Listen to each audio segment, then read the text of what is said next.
Go finish and get grab that drink and get that over. So we're recording. We're on our countdown.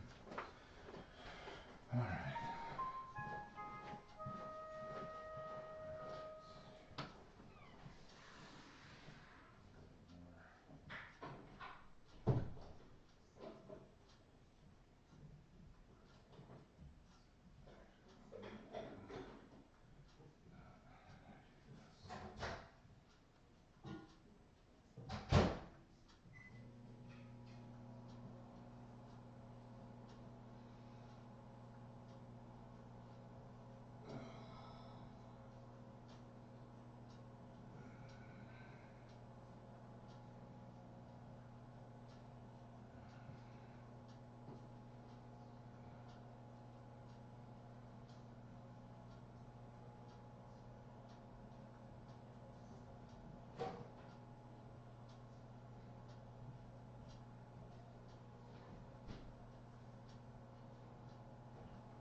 Disperse your time. I mean, you've got, if you're willing to think it through and be clear, you can be in charge of your household.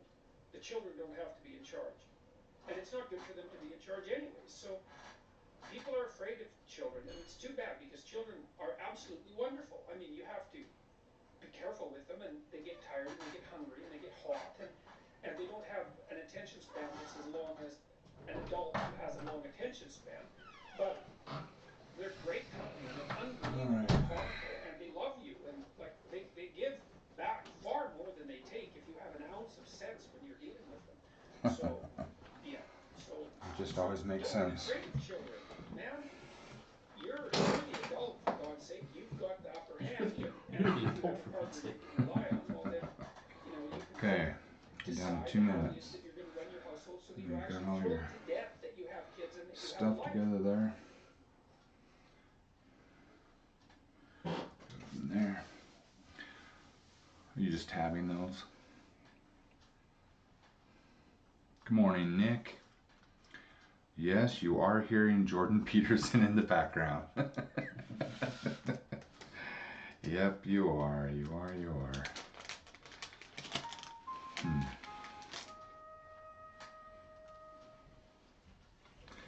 You often mention disciplining children so they behave. What is your advice for making them behave without resorting to corporal punishment? Well, first of all, it depends on what you mean by corporal punishment. Yeah. Timeout could be regarded as corporal punishment. It also depends very much on the age of the child. Let's say a 2-year-old. Well, in my new book, by the way, I have a chapter in there called "Don't Let Your Children Do Anything That Makes You Dislike Them." And the reason that I wrote a chapter about that is because people who let their children do things that make them dislike them end up disliking them, and because there's a huge power differential speaking between adults and children in about 30 seconds. Children because they're not. Okay.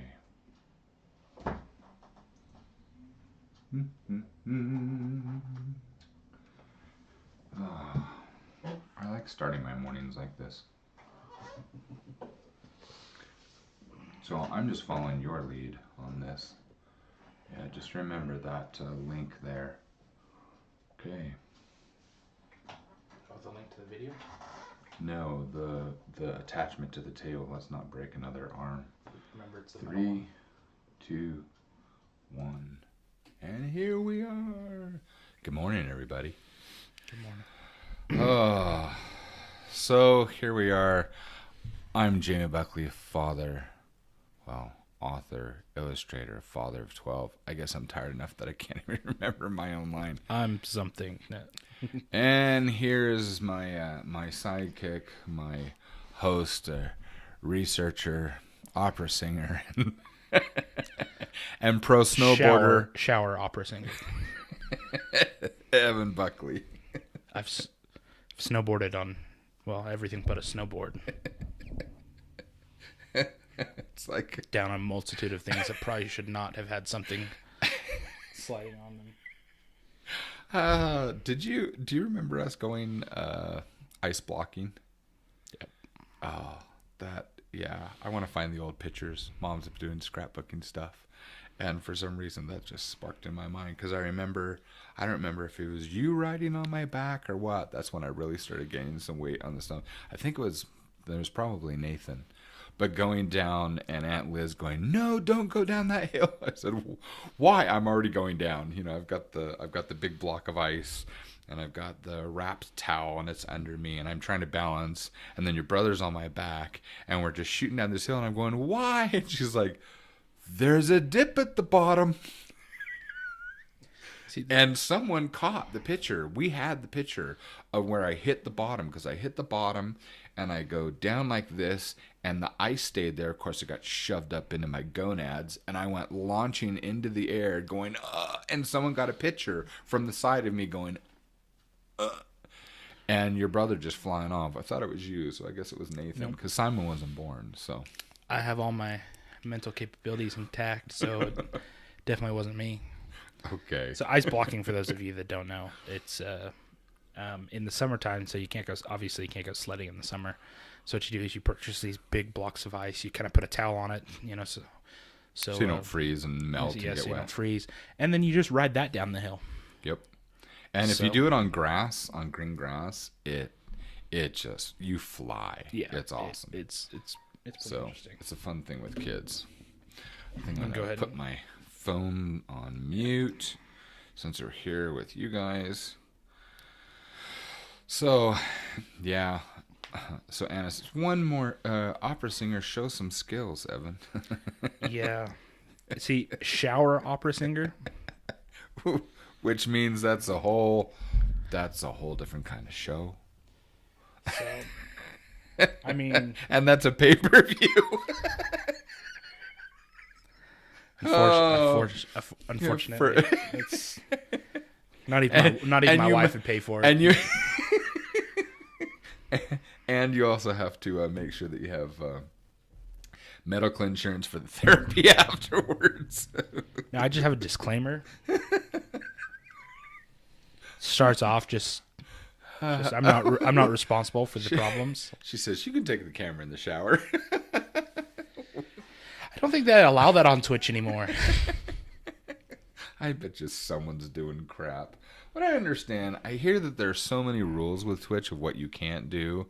And then you go and you see, you're told, don't do this, don't do this. And then you go and you just see people doing it everywhere. So someone has to report it, generally speaking. Someone has to report it. And then they have people, that go through and they kind of comb through people's feeds and see. So, and the thing is that they had to have a wide set of rules. Like I remember the day that Twitch came out with their memo that everyone had to wear shirts. People were so mad.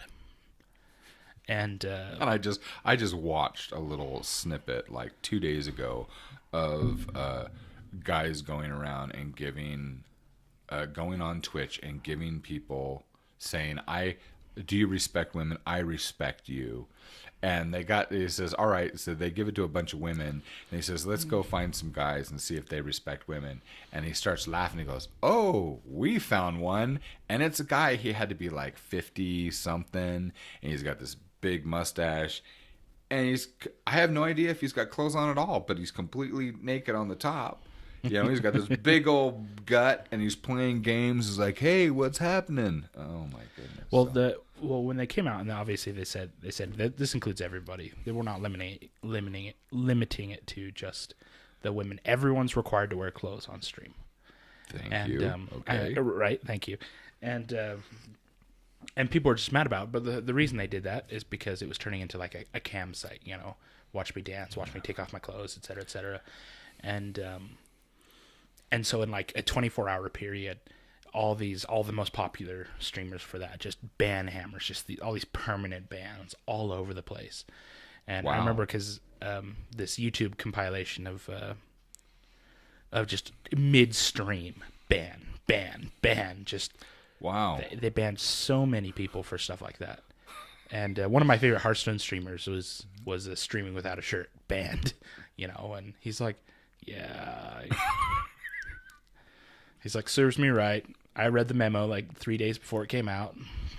Wow. You know, Okay. Well, when they gave the heads up, and I don't feel bad for anyone if they've read it and they knew it. Exactly. And they did it anyway. So their reasoning though is, like they said, is they're like, we want this to be this is before Amazon bought them. They said we want this to be primarily a gaming platform. Right. So was that the one like with the ban with the, what was it, with the girls? I can remember you were telling me when you were first introducing me to Twitch. Oh yeah. It was just it banned like 50% of the girls that were on Twitch at the time, because most of them weren't playing games or art or anything like that. They were they were there to take their clothes off and get tips, and yeah. And so Twitch was just, the company was just really irritated about that, and so they hired a whole new staff to go through and comb people's streams to make sure they're following these guidelines, because there's so many sites, I mean, that take on that start out with one intent, and you give people a lot of reign, and what tends to happen is it becomes infected to some degree. To a large degree. And so they have to have these rules to keep some of these things in place, and even now, like, people script by rules as best. I mean, human nature. You know, if you say the line's right here, I want to see how far I can get my foot over it. Well, it's like swearing. I haven't been into a single stream where I can be there longer than 10 minutes and someone uses the F word. It's crazy. You know, and I remember being in and I'm not gonna say my friend's stream because I'm gonna protect my friends. But it's funny that she is like, Mike's a bit quiet. Is it quiet? Is it quiet? No. Am I quiet? No. I work good. That she they were talking about the rules. It's like, we need to make sure that we don't use foul language as she's playing a video game. And then all of a sudden she screams out the F-bomb, and then she stops and she's like, okay, well, I was a bad example. You know? I think my favorite one was the League of Legends streamer, Nightblue3. He said, you know, someone asked him like why he uses all these substitute words and stuff, like something, you know, he gets killed in the game, and he's like, fudge pucker, flipperino. You know, and they're like, why? And he goes, well, because if I start swearing in the game, then I start swearing in real life. He goes, if I start swearing in real life, he says, then it bleeds over into my other aspects. He says, and I can't get a job because people don't want to be around me. If I can't get a job, I can't buy a stove. If I can't buy a stove, I have no place to cook my food, and I'll die. He goes, so cursing leads to death. I love that train. And he said this with 3 million followers, you know, and on Twitch, he's still, I don't know about now. I know on which guy is it? Is it anyone that I've seen? 3. Is that the guy that now talks about like his life growing up and the dating and all that and being an awkward kid? Okay. I don't think so. Anyway, okay. But and he's one of the few guys that he was a popular streamer, and he doesn't ever have a webcam on his face while he plays. Oh, okay. But yeah, that was his take on it, and why he tells people, he says that's why I personally don't, and whenever he invites like other guests on, they're super foul, but he himself never is, and so it's interesting to watch. It's and part of it is like you know, he wanted to be able to watch it he wanted people to be able to watch it, and all audiences would be able to play in their living room with their kids and other stuff like that. Kind of like me. Without being worried about it. How I want. I just tell everyone very plainly, look, please, I want this to be a family friendly, and we're trying to actually go more that direction even with our talk show here, but I would like it to be the kind of environment that you brothers and sisters can show up to watch and interact with Dad. So, Well, and I think the thing is like I don't have a problem with cursing. I think there's a time and a place, and it's up to the person running the stream to decide. So okay.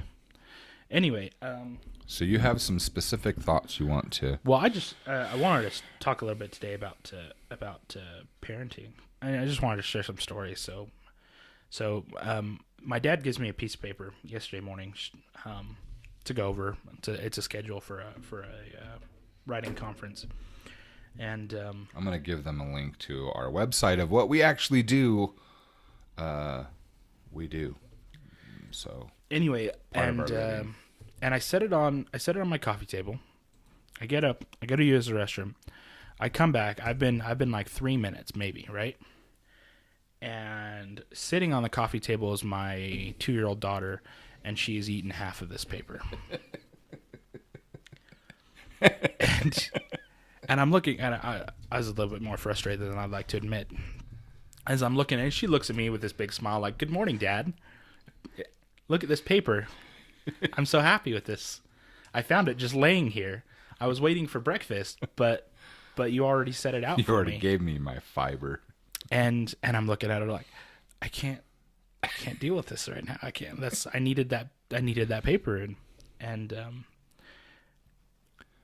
so my daughter has this fascination with eating paper. So for example, we'll sit her down for dinner. You know, you've got like rice and chicken and stuff. Won't eat it. Just won't eat it.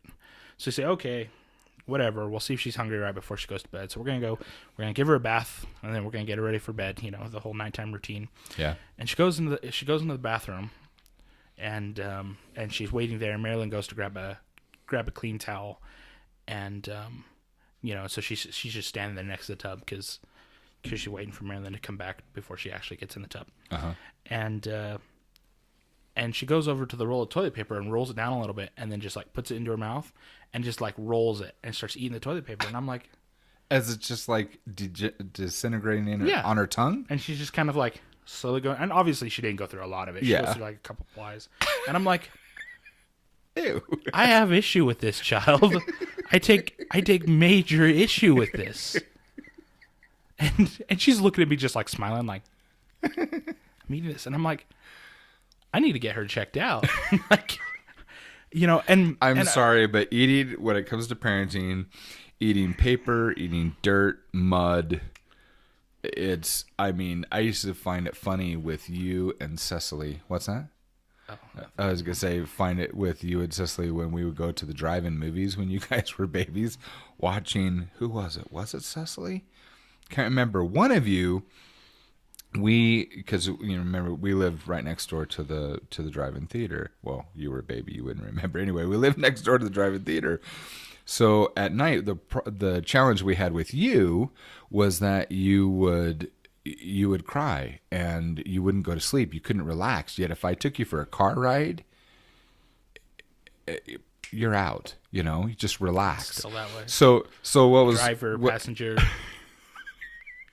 Anyway, so we would take you for drives, and if you had been crying enough and then kept your sister up, your mom and I would be like, "Oh crap, let's go to a drive-in," because they have some that start at like 1 a.m. So anyway, we drive and we would do that. But it's funny, earlier in the evening when we would be out and in the summertime, and they repaved the whole theater parking lot. So we're there, and I could not for the life of me keep your sister on the blanket, because she would crawl all the way over to the edge of the blanket, and then she would put her cheek on the ground like this, and she'd roll over, and she's just sucking on the asphalt. I'd put her back in the middle, and she'd cry, and she'd crawl back over and just start sucking on the asphalt.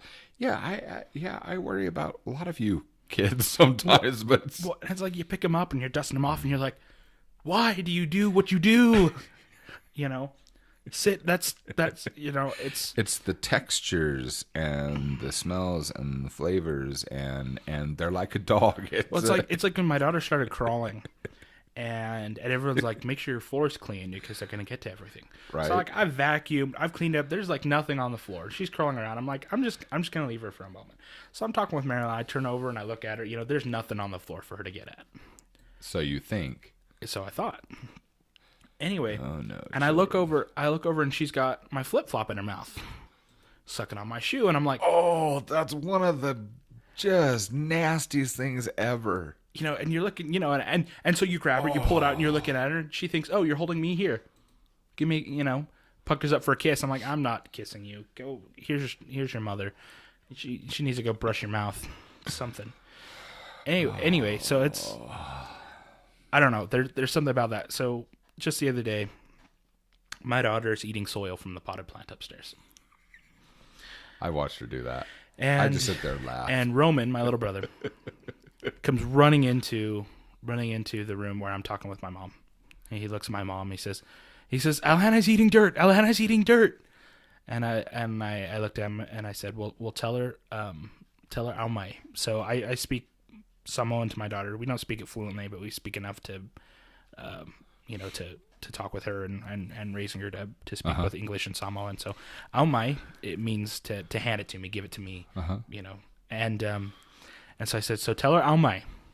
So he runs out there and we just hear him, all mine.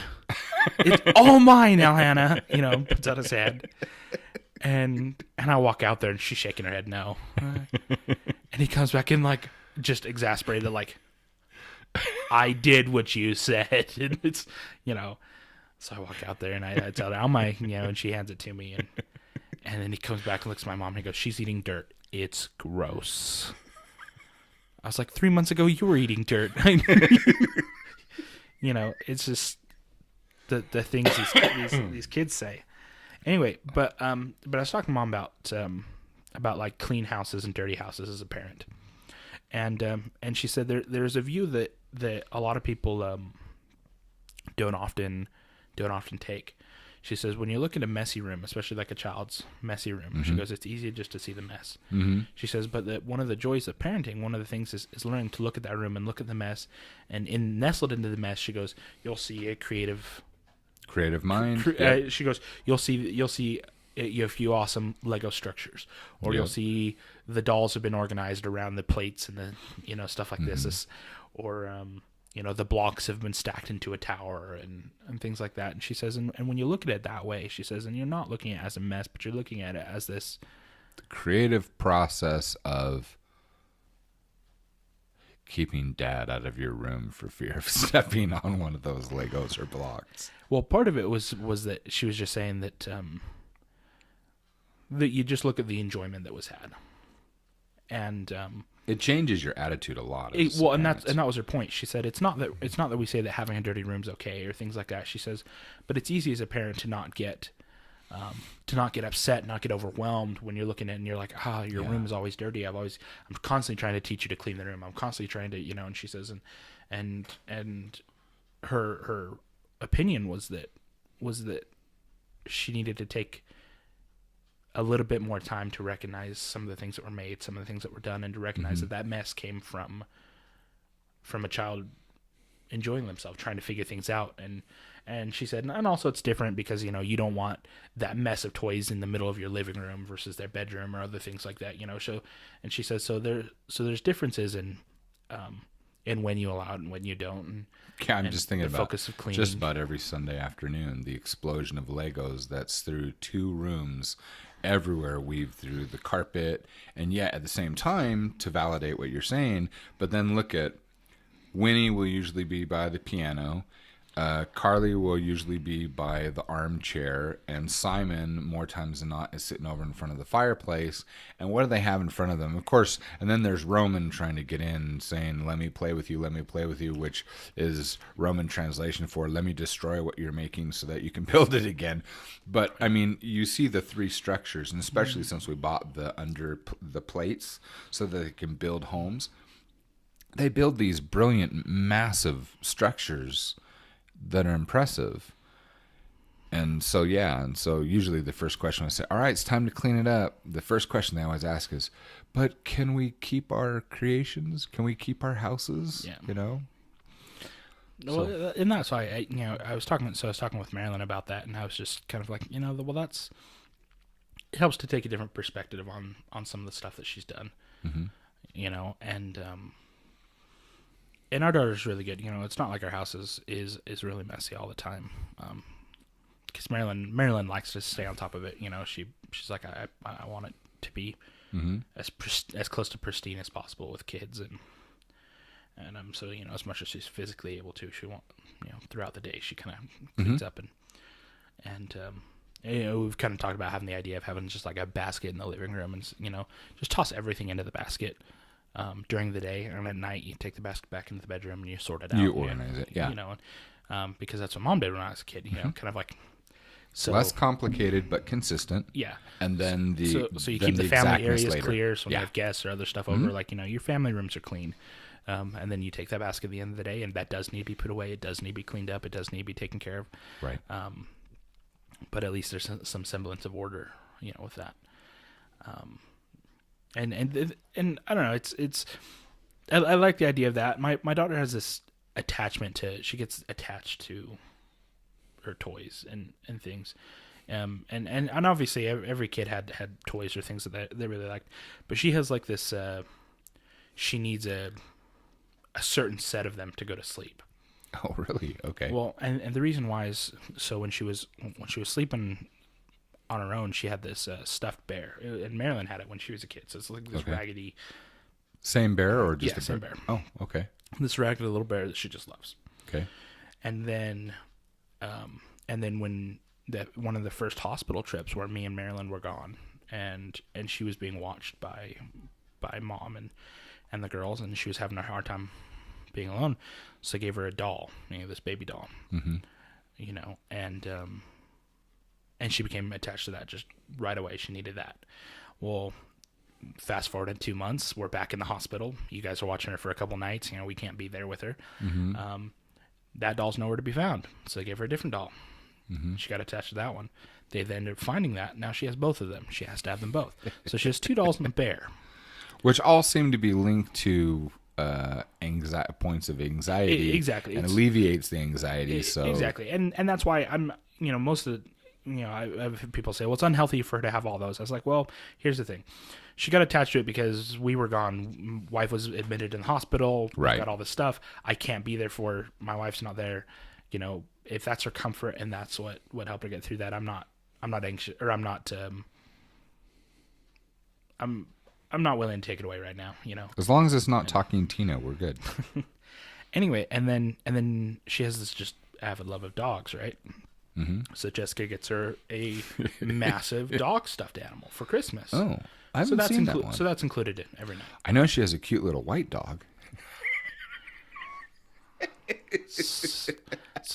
I don't even have words for you. So Merry freaking Christmas. So for Christmas, he gets my daughter this little robotic dog. Yes. Like it's this little white furry robotic dog. I told your mom, no, we are not going to get her a dog. And she says, but hun, it only takes, 2 batteries. I was like, wait, it takes batteries? Yes. Does it yap? Well, yeah. Okay, we'll get it. see, and that's what got to me so bad, because like, it's an annoying little shit. Well, there goes our family show. Yeah. The thing just barks consistently, and like I'll turn it off. My daughter will be like, run over and turn it back on. Like, it's a dog, Dad. It barks. That look that she gives me. That like, I hate it. I hate it so much. And the thing is like, it's hard because she loves it. To the point that like she'll pick it up and she'll squeeze it. She'll look at you and she'll just squeeze it. Like I love when she squeezes it. And I love when she squeezes it. She looks at you like this. Yeah, it's just. And so it's like I don't want to take it away. On the other hand, it's like the youngest daughter in the Despicable Me's. So fluffy. She didn't sound like Gollum, but yeah, whatever. It's mine. Anyway. So like I said, I don't want to take it away, but it's like, yeah, you can play with it and you can have a bark, but you're going to sit in the closet with it. So, all right, we need to say hi. We need to say hi to everybody. All right, good morning, Anna and European. Good to see you this morning, and the Silly Sunrise. How is everybody this morning? So Silly didn't curse once since he or she since Silly was 13. Good on you. I agree. I have no problem with cursing either, but hearing it used every other word, yeah, it gets old. So here's my take on cursing. It's called strong language, and I think the purpose of it was to enhance a point, to invoke a stronger emotion. I mean, that was the purpose of curse words. Is they were words used to describe situations where you needed to relay a very strong emotion. Mm-hmm. By the way, we have our podcast on that, which we did one of our regular podcasts. It wasn't the live, but we do have episode 4 is samurais, the F word in context, and what makes a movie great. So we do go into the swearing and yes, and there is swearing included in that. Well, I think the big point is like it just. I don't want to hear it every other word. I don't mind hearing it, but I just want it to make sense. I want it to be used to strengthen an argument or a conversation or a point or something like that. Because if it hasn't been, if it's just used consistently, well, then it loses its meaning. It just becomes another word, and right.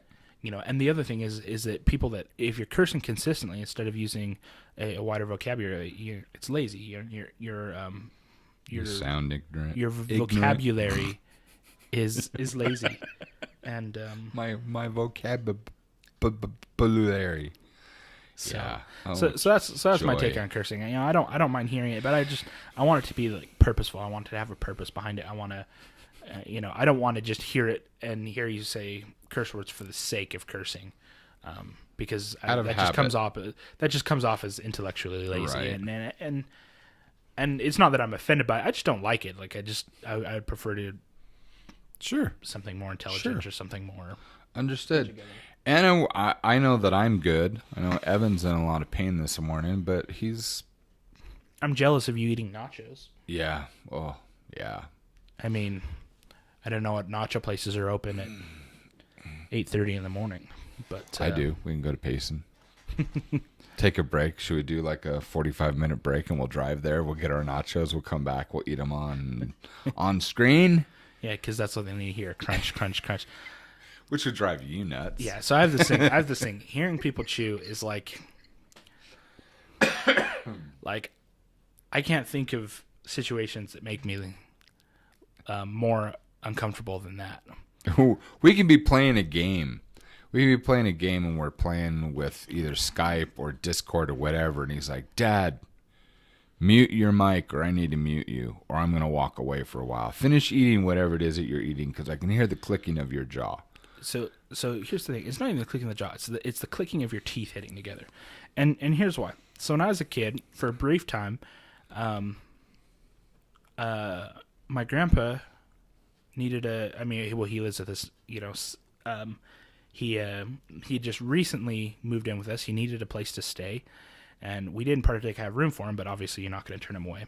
Exactly. So we had room. I had a large room, So we said, okay, well, there's enough room in here for another bed, so let's move in here. And and it was the situation like that for like 3 months, So it was a short period of time, but he moves in, and so he's on the bed next, the bed next to me, and he liked to eat food in bed. And the thing is, like, I get eating food in bed. But if you're eating like crackers and the crumbs are just everywhere, like, but what it was waking up at 2:30 in the morning to this sloppy chewing a cracker and then like slurping something and then chewing a cracker and then slurping something. And every time he bit down, I could hear his teeth click together. See, that doesn't get me. I'm in the same category as you, but it's the opposite thing. It's the slurping that I'm like, and it's every single morning I get up. It's the eggs, it's the toast, and it's the hot chocolate that he's sitting there, and he's got to slurp it. And here's the thing. We love Grandpa. There is no doubt. Love that man. Adore him.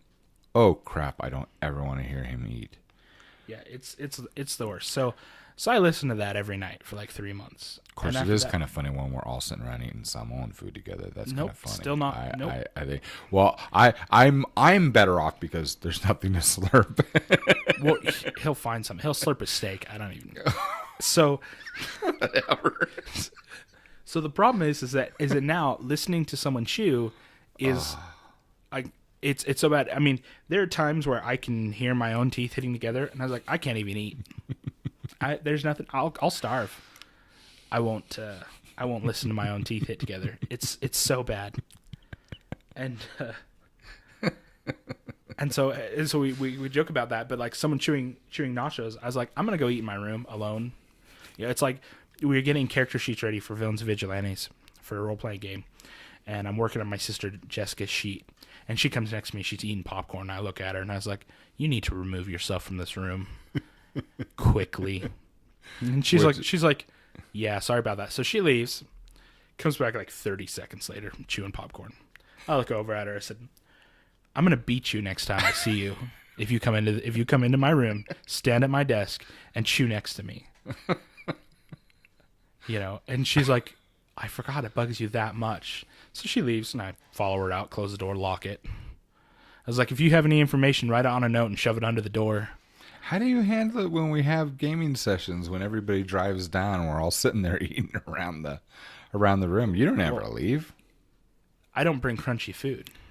We almost never have crunchy food. Yeah, we have chips. We have almost always have chips. Well, generally the chips are on the far end of the table. Anyway, and what happens is I think there are it's varying degrees. The one that gets me though is like chewing's bad enough, but it's the teeth clacking. I think it's not because I think there's more of it than usual, especially when we're there and we're having a gaming party. I think it's because there's so much conversation, other noise. It's just drowning the stuff out. And that might be it. The thing that gets me is your teeth clack. Yeah, Jordan's teeth clack. We got that. Papa's teeth. My dad. Yep.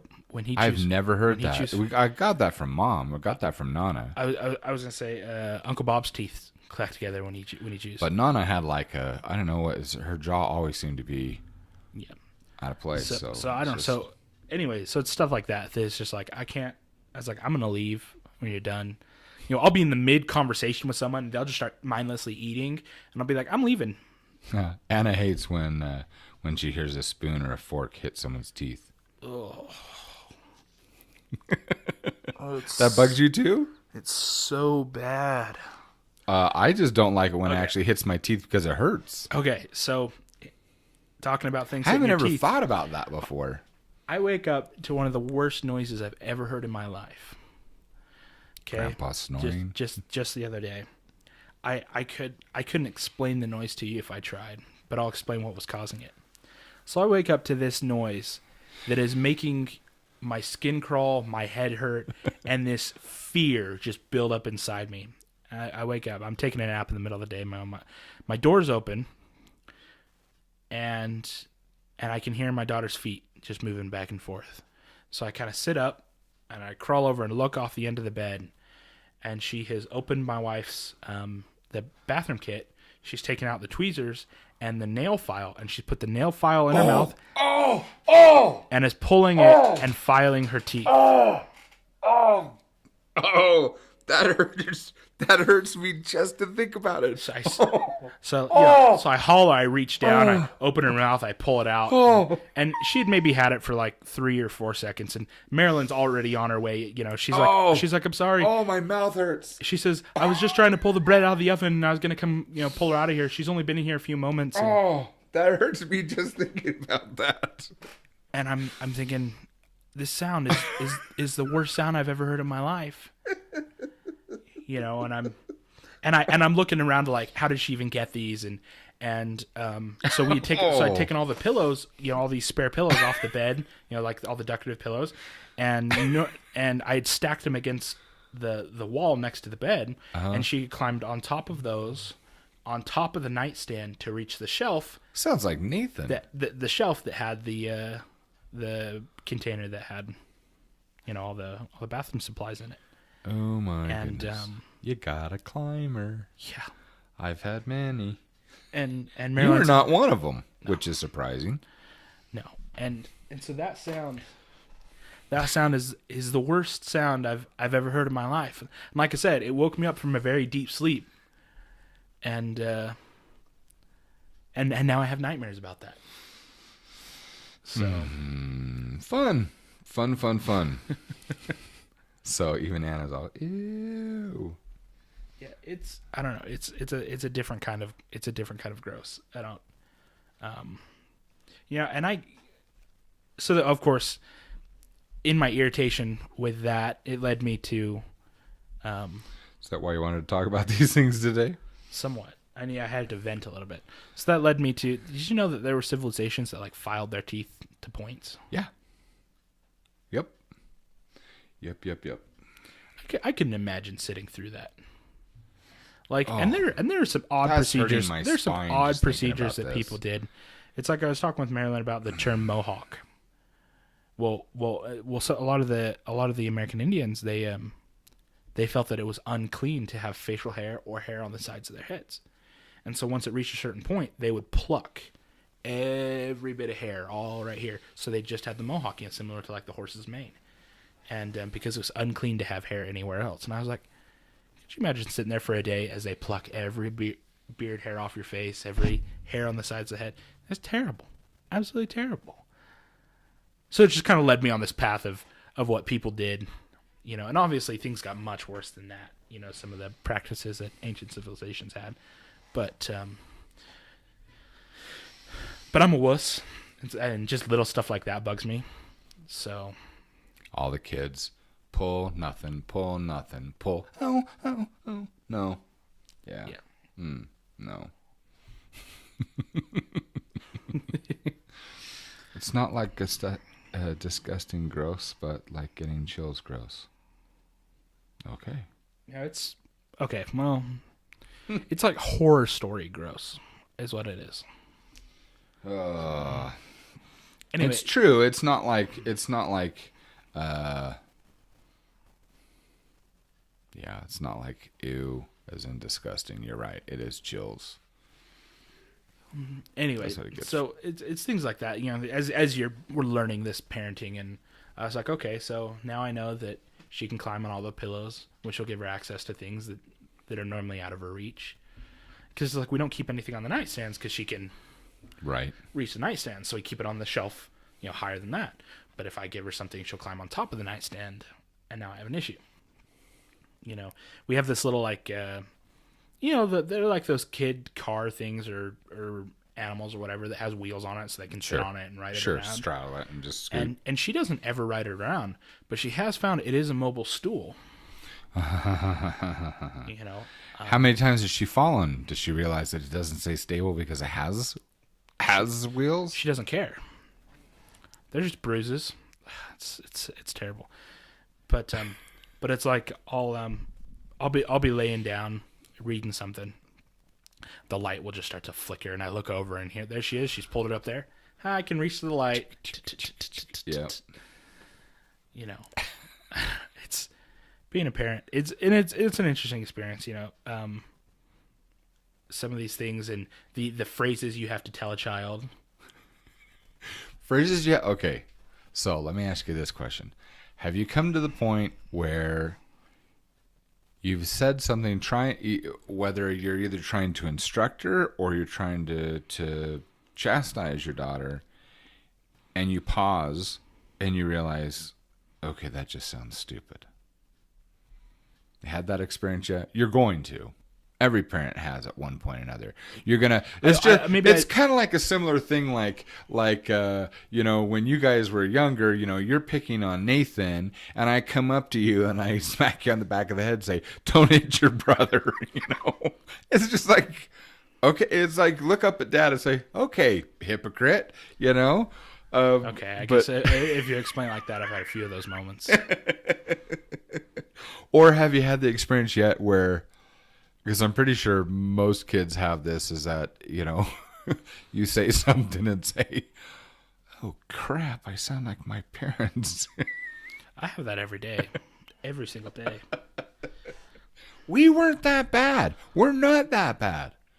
Got to remember, my youngest one's still 3, so I'm still in the, what is it, the word? In the throngs of parenthood. The trenches.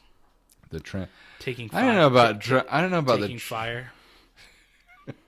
I know about the trenches. I'm more of, yeah. I don't know. Every time I'm in the bathroom and I've got those little hands coming under the door like, Dad, Dad, I'm in the trenches. I'm being flanked. Get out where you can. Did Jessica explain what happened when her fingers were going under the door and she's like, she wanted Alana to go away. She says, go find your mom. And she's reaching. So she just, okay, how can I get her to go away? So she just pulled out a piece of licorice and shoved it under the fingers and grabbed little feet. Goes away. She didn't have to tell us. I was cleaning the furniture. Licorice everywhere. Those are one of the points about being a grandfather, you know. Tavern Master has arrived. Sev! Hello, buddy. Good morning. Now, Tavern Master, is that a title you gave yourself, or was it that's the whole theme of his stream, of Zev's stream. So, you know, we were there when, because it was Zev before, but, no, I like this. Tavern Master Zev, that's my favorite way that he's done it. Welcome back, Anna. So, but it's funny being patient. What's that? That's some strong coffee. Yeah. I'm calmer and feeling better the older I get, because as I become a grandfather, justice has come around and put its hand on my shoulder and said, you didn't have to seek me, Jaime. I was going to come around and help you without compulsory means. How is that? Like I used to say to you, I says, Evan, I don't wish you ill as a father. I just wish that God gives you the kind of children that respect and love you the way that you respected and loved me. See, but I feel like I was a good kid, so I'm not terribly worried. And yet, when you get frustrated with stuff, we go, yeah, you used to do that. And then I go, thank you. It's like. And then even when there's not those types of moments, I still have I got a perfect one with Cecily. So Cecily comes to her and Josh. They go out, and we're watching the kids. And I love playing with Charlie, and Simon's off playing with Sam, and so we've got all that. And right as they're coming in and Josh is getting, taking the stuff out to the car, I turn to all the kids and I give them lollipops and I give them cookies and I just gave them a bunch of stuff from the counter. And Cecily's talking to Mom and she's watching me. She hasn't stopped talking. She doesn't say stop. She's just watching me while she's talking to Mom. And I'm like, I love you. And I'm hugging and I'm kissing them and I'm giving them this candy. And she's, Dad, yeah, you're giving him candy, yeah? But you're giving him candy and we're on our way home, so by the time we get home, they're going to be all wired. And I looked at her and I said, yes, they will. And I said, I love you, and I left the room. And your mom's like, oh. But it's those moments of, I'm sorry. I just love doing that. I'm going to do that every chance I possibly get. Grandpa's the fun one. Actually, Grammy's the fun one, too. He said the audio split. Audio split. As far as one of our mics only goes to one side. Well, it should be. There should be 2 sides. So that is on purpose? It is on purpose. It's the way that the audios are set up. So If you do the playback, if you have speakers, I'll be on the right side and Evan will be on the left. At least that's the way when we do the playback. That's the way it sounds. So it's supposed to be split. That's what happens in the podcast, and we have the same setup here. So if it's funky, I'm sorry. That's the way we tried it any other way, and it didn't work. So this is what you get. What we have for collecting the sound from the mics, if it tries to collect them and put them through both speakers, it's also trying to pick them up as one thing, and then you have this odd echo. Yeah, we had that loop there for a while, and it sounded like we're in the bottom of a drum or Yeah. So we have a problem because you're sitting on the left and your audio's on the right, and cool. It is a podcast for the mental. I was gonna say we've got a podcast for the mental, so deal with it. So, see, then I got to tell you that your audio is flipped. Jamie's audio is on the. Yeah. Well, what you need to do, it's supposed to be an audio, so I will fix this audio problem for you. Ready, Zev? Close your eyes, turn your chair around. There you go, it's fixed. Next. Why do you have to close his eyes? I don't know, just imagine it. I said it was a mental thing, so. It's like those bad tricks as a kid when your sibling says, close your eyes. No! Why? There's no reason for me to close my eyes. Trust me. That's what you say. Trust me. No. Good thing I'm not using a headset, so I'm all right. Why? A headset would be perfect. It's like, I'm sorry, but Jamie, you're on the right, not on the. Oh, wait a minute. Fixed. So, yeah. See, like Dreamer says, turn your headphones around. So good morning, Dreamer. How are you? How are you? See, I'm just gonna go with it. How are you this morning, Mala? This is a podcast for the speech impaired. Yeah. See, so Zev literally did that. So he takes and puts it on. But how do you know it's backwards anyway? It's just you put your headset on the way that you put your headset on. If the mic that extends down normally in front of your mouth goes to the back of your head now, it's probably on backwards. Well, here's the thing. You have 3 tabs open. But see, we're not one that you need to watch. We can just be one that you listen to, Mala. And really, is there a conflict? There's so many amazing streamers on right now. So I just smile and say, well, go to your favorite streamer. That's okay. Then we'll know. You say go then to your favorite we'll know streamer. what you're like. Mala has left the chat. Yeah. All right. Okay. All righty then.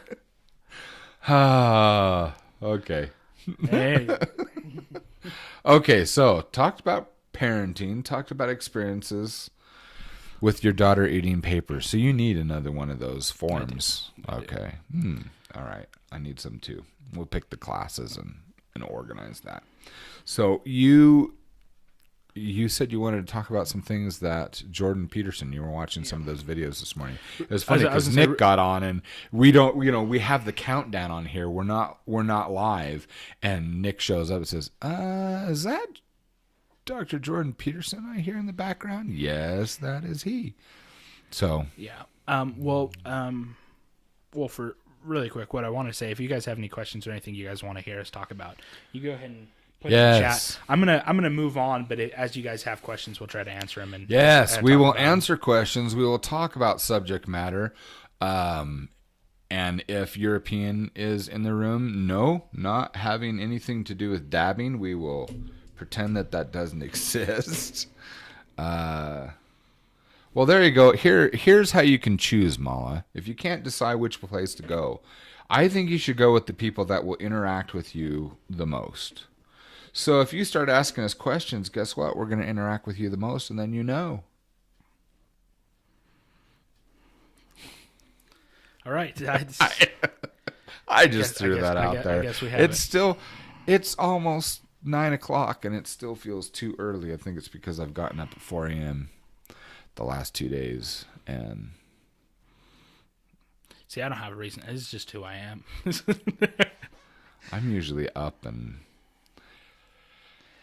alert and ready to race and go, and I wasn't. I got up at 4 a.m. to punish myself. Well, that's not true. It's to do the pain-free, and so I'm up at 4 a.m. and going out front and hanging off the front porch to try to align my hips and my spine. That did not feel good. I liked getting up at 4. I do when I'm riding. My new baby. Oh. So with a new baby, like, you sleep when you can, and because part of the problem is like when Marilyn gets up to nurse the baby, because Marilyn's back isn't.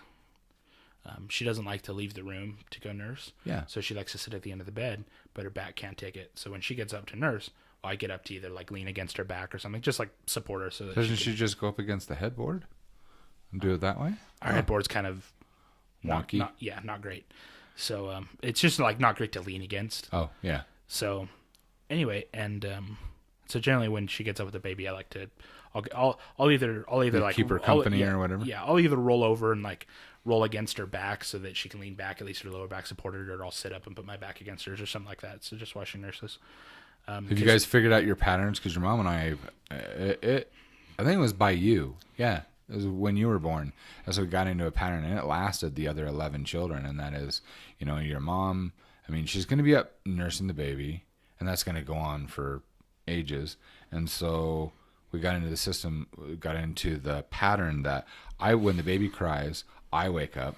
So I go get the baby, bring the baby to mom. Mom nurses the baby. I go back to sleep for a short nap. And then so she can go back to sleep. She taps me. I get up and I would burp you kids and love you and rock you and then put you back to bed. I don't know. It's kind of this odd thing. So when our daughter was born, my wife didn't expect me to participate at all. Because so her parents, the way it worked is that mom took care of the kids. Dad wasn't involved. It's not the dad's job to be involved. It's kind of how they, as far as the taking care of them as babies and things like that. So she's like, he'd play with the baby and stuff, but burping, feeding, changing diapers, getting dressed, doing any of that was zero responsibility on the dad. So I really want to talk about that more. Yeah, it's kind of I don't know. We'll get back to it. Not to knock because we love him. He's a great guy. It's just I've noticed that, and I have friends that are like that. Or that's woman's work. Really? Well, it's kind of like so Marilyn just assumed that I wasn't going to participate. Okay. So when the baby woke up and I'd be awake, I'd be like, okay, how do I help? How do I? Right. And she's like, oh, this is the mother's job, and I was kind of like, I'm just gonna try to not get upset that you said that because this is my kid. Like, this is my kid, and you can't tell me this isn't my job too. Like, and part of it is like because I wasn't expecting her to say that. So when she said that, I'm sorry, I'm just thinking, your mom threw me off one time. It just popped into my brain. One time she was so tired, and I brought the baby, and I don't remember which one of you it was. It was somewhere in the middle, and I bring the baby, and I say, here, sweetheart, and she says, she doesn't roll over. She says, it's your turn. I said, what? It's your turn. I says, I know, I brought the baby to you. She says, no, I'm tired. You breastfeed him. And then she waited this long. She was fully awake. She was playing me. She was fully awake and lying there with her eyes open. And then slowly, you're watching the bed go like this, and she just starts laughing. She's like, give me the baby, twit, So my wife, she says, well, it's not your job. This is the mother's job. And I was kind of like, yeah, this is my kid. You can't tell me that. Anyway, so we had a little bit of a, we had a little bit of an argument, about that. And I'm like, obviously I can't breastfeed the baby, but as far as like, I'll get up, like I'll change the diaper, I'll get up, I don't, I'll get her changed or get her dressed or things like that. And, but Marilyn kind of felt, she was legitimately upset by that for a little while. You were helping? That I was helping. Really? So because of the way her mother did things, it became kind of like this privilege, this pride of motherhood to be the one that does it. And and so for me to, that's not a bad thing though. So for me to come in and as she put it, assume responsibility over her stewardship, then it hit her feelings because she felt like, she goes, do you feel like I'm not capable of doing the job? And I was like, of course you're capable of doing the job. This is my kid too. I want to help. I want to be part of it. I want to be, I want to be here for that. And she goes, well, I appreciate that. And if I need help, then then supportive would be a good word to use. But she likes to, it's something that she takes a lot of comfort in being. Is she says, I want to be this. You know? And so the thing is like getting up, like I said, to like sit against her back or something like that. That's my way of being involved because she's like, I'm going to take care of the baby in the middle of the night and I don't want to just sleep through it. There's this guilty conscience. Like, I don't want to just sleep through it. if you're going to be up with the baby, then I'll be up with you. And if you don't need help, then I'll at least find one way to help you. So I know that, you have a hard time sitting up. And the only reason she sits up is because when she can't walk, Yeah. She can't get up and go to somewhere else to feed the baby. So she Right. so she has to sit up to do that. And Right. so like, I'll still be her legs. I'll like, do you need something? You need me to go get something? But other than that, I try not to sleep through it because, well, I want to be there for her. Right. Okay.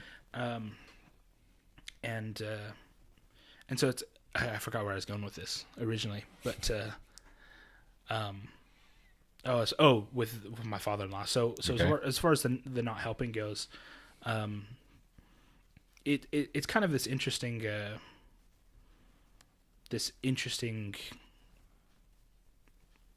partnership trying to decide, whose job is what at what time.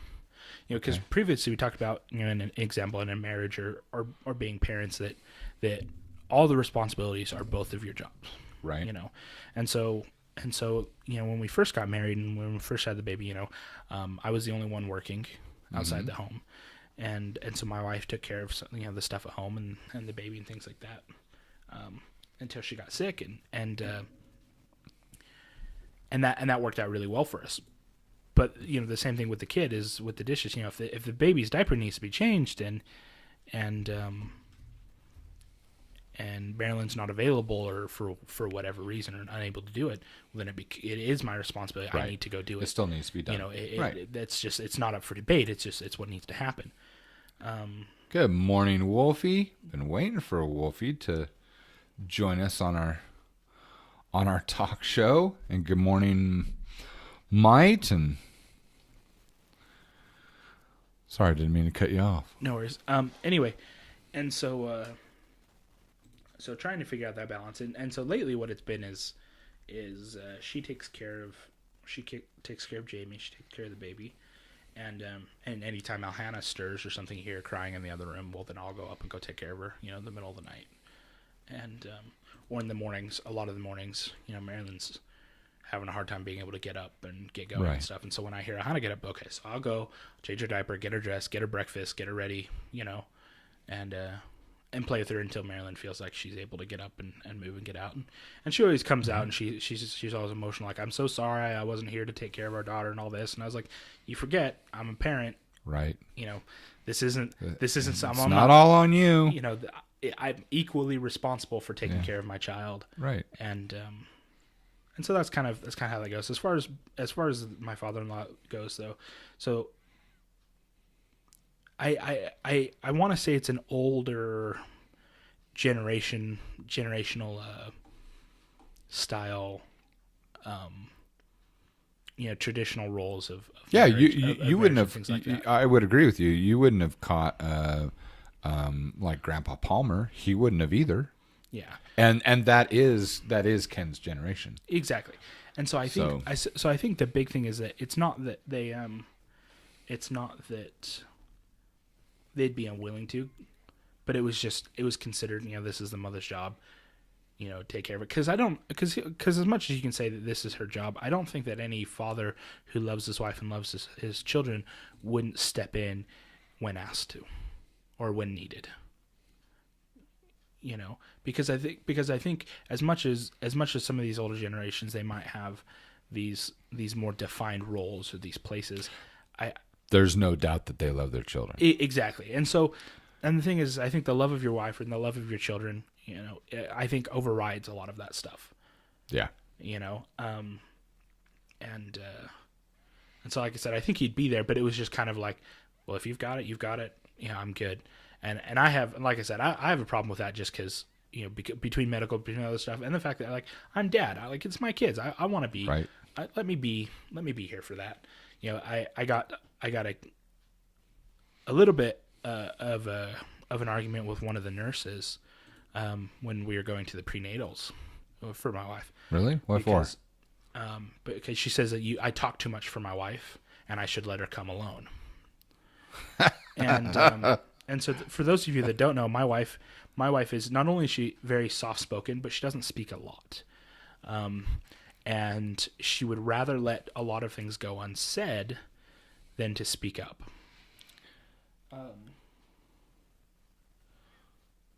Yeah, I was gonna say we need to catch up on chat here too.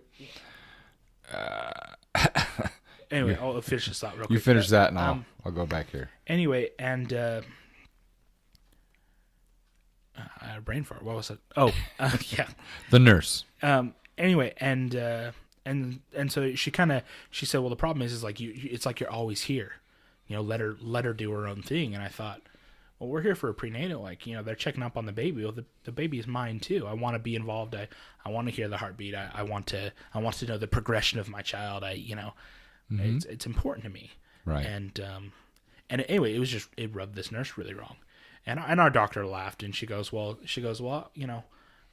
if you can make it, then it's great. I love to have both parents here. If you can't, you can't. And it's kind of right. kind of like that. But this nurse was like, I just feel like he's probably too controlling, and it's probably just bad for her.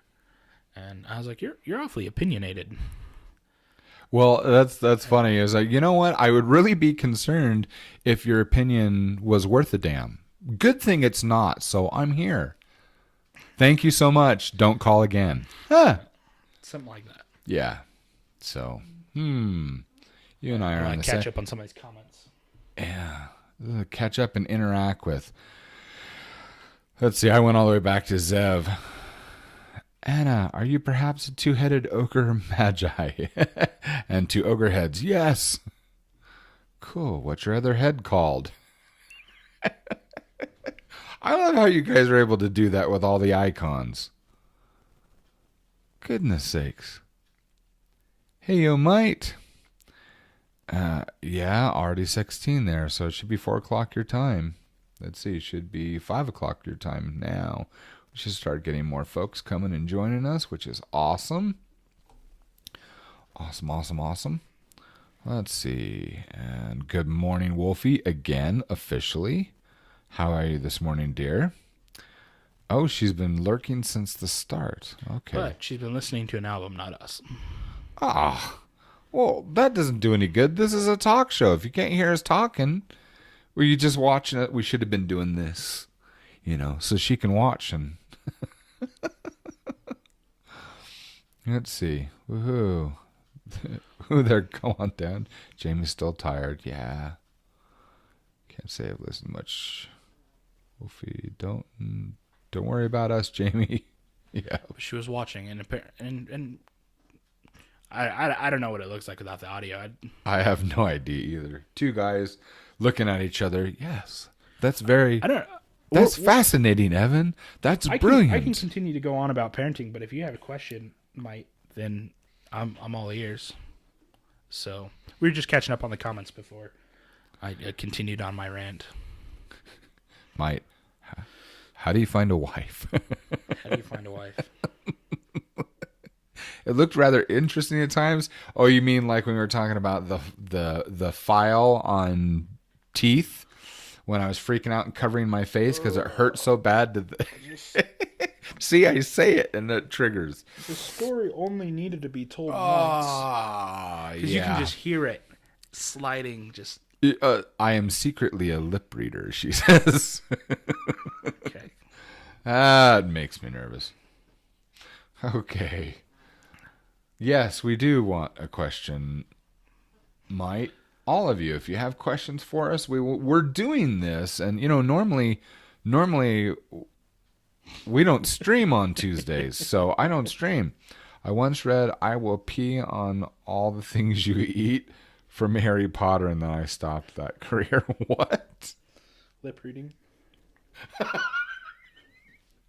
Oh, joy. Okay.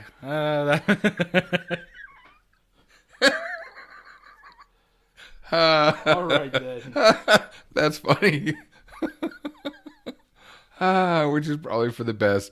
No, actually, I think you would bring a lot of joy to the world, Wolfie. You just need to get a job at the UN. Great. Can you imagine that? No, it's definitely not. It's not world peace. It's something about a warthog. I don't. No, sir. He correctly. Japan was just asking it. Never mind. That's a dark path I was about ready to go down. We'll just leave it alone. Oh crap! The cartoonist is coming out and I coming feel like out I of need me. to see that I'm in the thinking of all comics. these panels, all these translations from bad lip reading of what could happen at the UN. That would just be awesome. You know, it's like turning on captions on YouTube on some video. Yeah. And it's trying to give you the appropriate captions, but it's just so off. That's why when we play Jackbox games and we play Quiplash, that's why my favorite one, the end one, is where they've got the cartoon panel. I love filling in the cartoon panel because you have the visual there, right? And it just always ends up so funny. Anyway, oh my goodness. Hello, Jack. Good morning or good afternoon or good evening. Just, hey.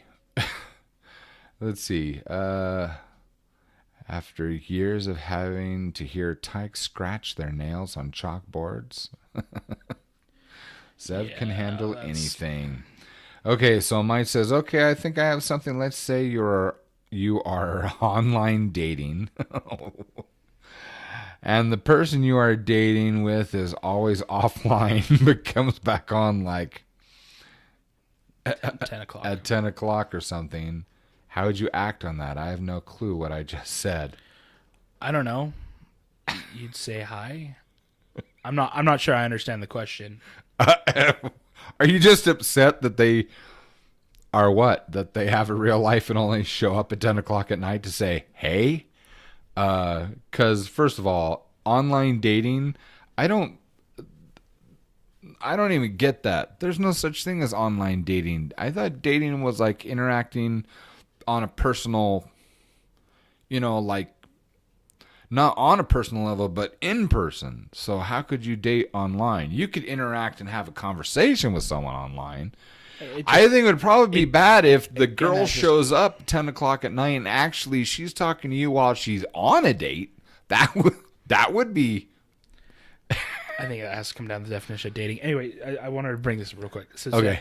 Zeb pointed out the Harry Potter that was written by predictive text, like on your phone, the predictive text, the next word. I have no idea what that is.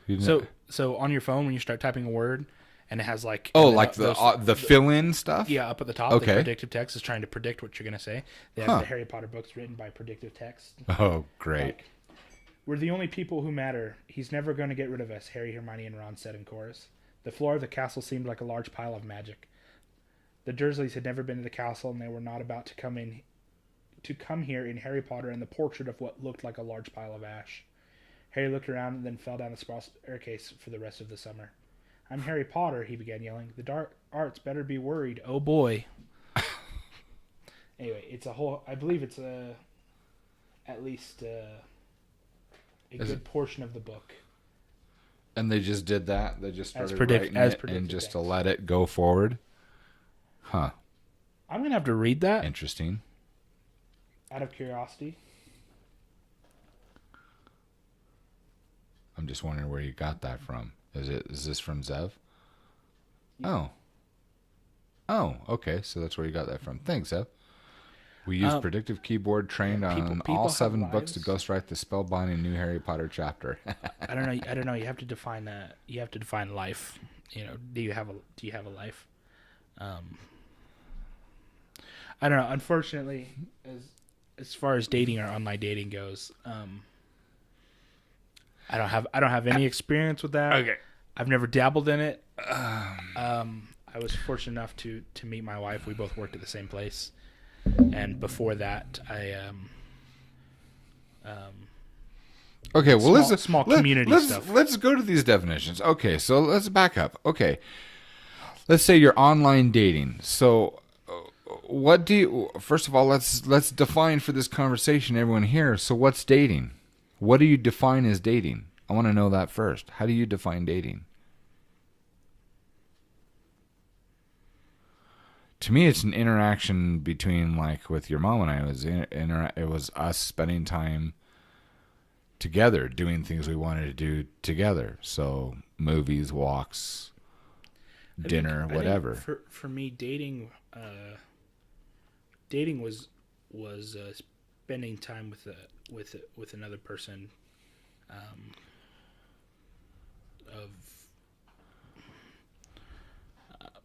I don't want to say That you had a romantic attraction to. yeah, that you had a romantic attraction to, with the purpose of fun. That's what dating. Okay, I will agree with that one. It's spending time together. Because to me, and it took a while for me to understand this, but to me, there's a courting, and that's not dating. You mean courting, not according? Yes, courting, not according. No, yeah, not accordion either. I know. So yes, but that there's a difference there. So I like that you put for fun. Okay, so I agree with that. Would you agree with that, Mike? So, because I was saying, oh well, now I have no life since I asked about online dating. Forever alone. No, stop that. So we're defining things. So dating. Would you agree with that definition? So, okay. So from there, defining online dating, and can you do that online? Is it a conversation? Because I guess from your definition, I guess you could play games together. But I mean, well, the thing is that if the purpose is fun, you don't need to be geographically close to each other. That's true. I mean, you can enjoy being in each other's company, talking, playing games. I mean, you've been in a call with someone that you just enjoy talking with them. You just enjoy exactly. And if the purpose is fun, then there's that. I think. And by the way, Mike, we're actually going to back you on this because I mean, we actually have experiences not just with friends, but we have like Uncle Bob. How did he meet Aunt Wen Ling? So that was online dating. They got to know each other over a year. And they've been married for what, like 7, 8? Is it 8 years now? 8 years, and I mean, it was 3 years that they were over the internet. Yeah. Because she actually lived. She was a citizen of China, and she immigrated to the United States. And so through that whole process, they ended up getting married before she immigrated on a visit. And he would travel. And he would travel back and forth between the U.S. and China to visit with her. And stay there a few months. Talk about a long distance relationship, huh? Yeah. And they were married. Anyway, so you bring up dating. So I'm gonna give you my spiel on that. So because I have an opinion. A Buckley and opinion. So I think starting out, and I do want to preface this and say that. I mean, obviously, this is just my opinion. So take it with a grain of salt. The first thing that I think is that, for the most part, I don't think you have any business dating somebody if you don't know what you want out of life. The reason I say that is that you go down a path with somebody. You invest time, resources, energy, emotions. It's personal. All these things to hit a point this impassable point. Now, sometimes that's going to happen regardless.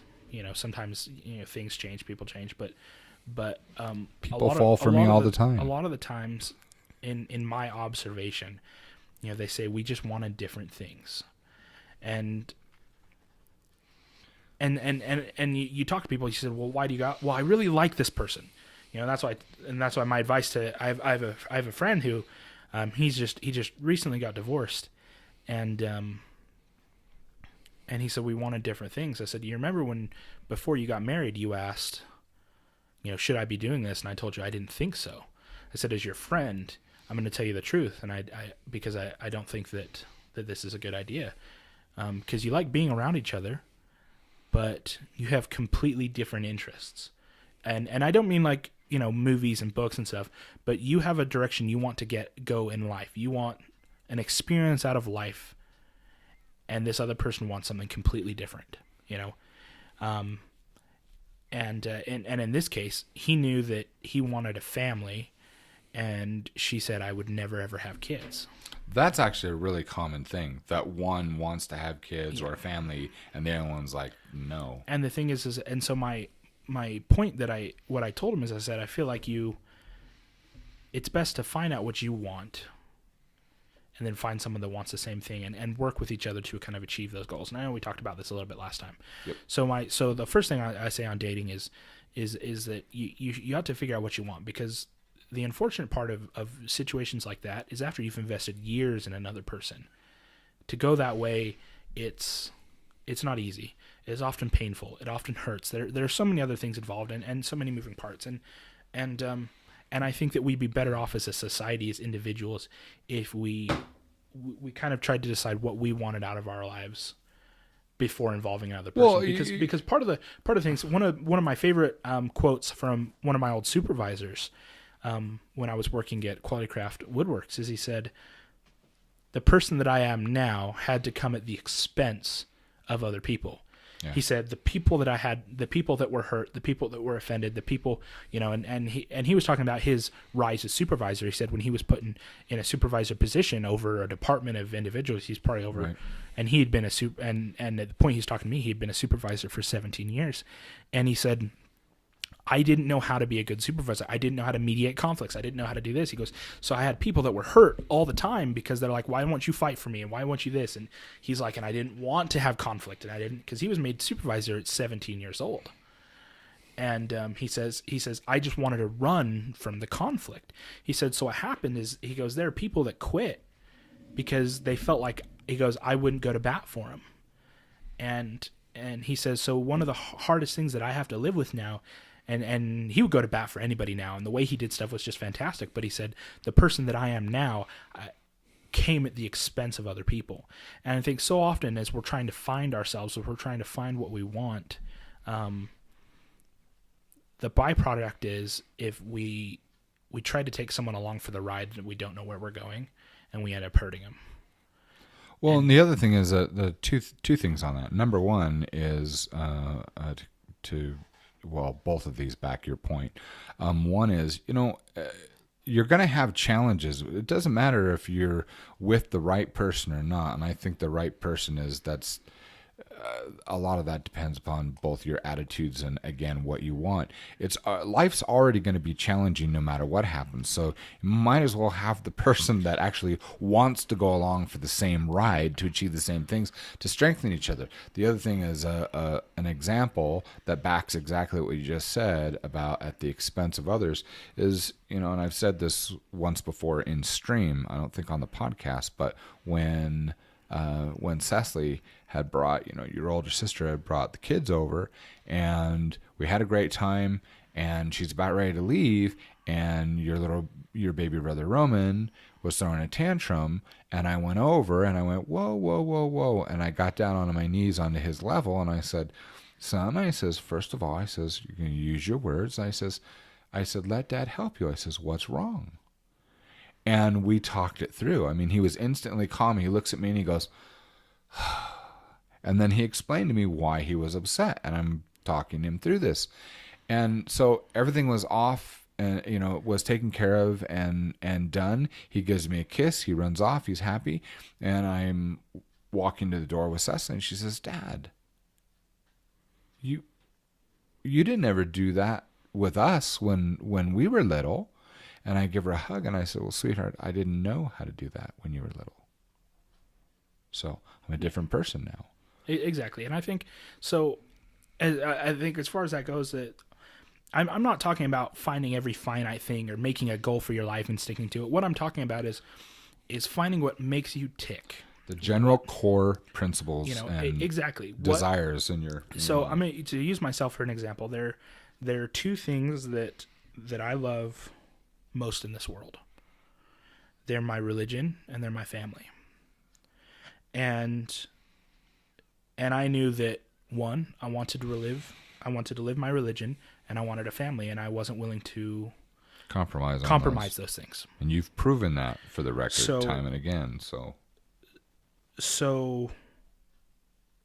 when I looked for somebody, when I, I wasn't looking for someone that shared an interest in movies or music or entertainment or any of those things, but I was looking for someone that the two things that made them tick were the same as mine, and that's what I found.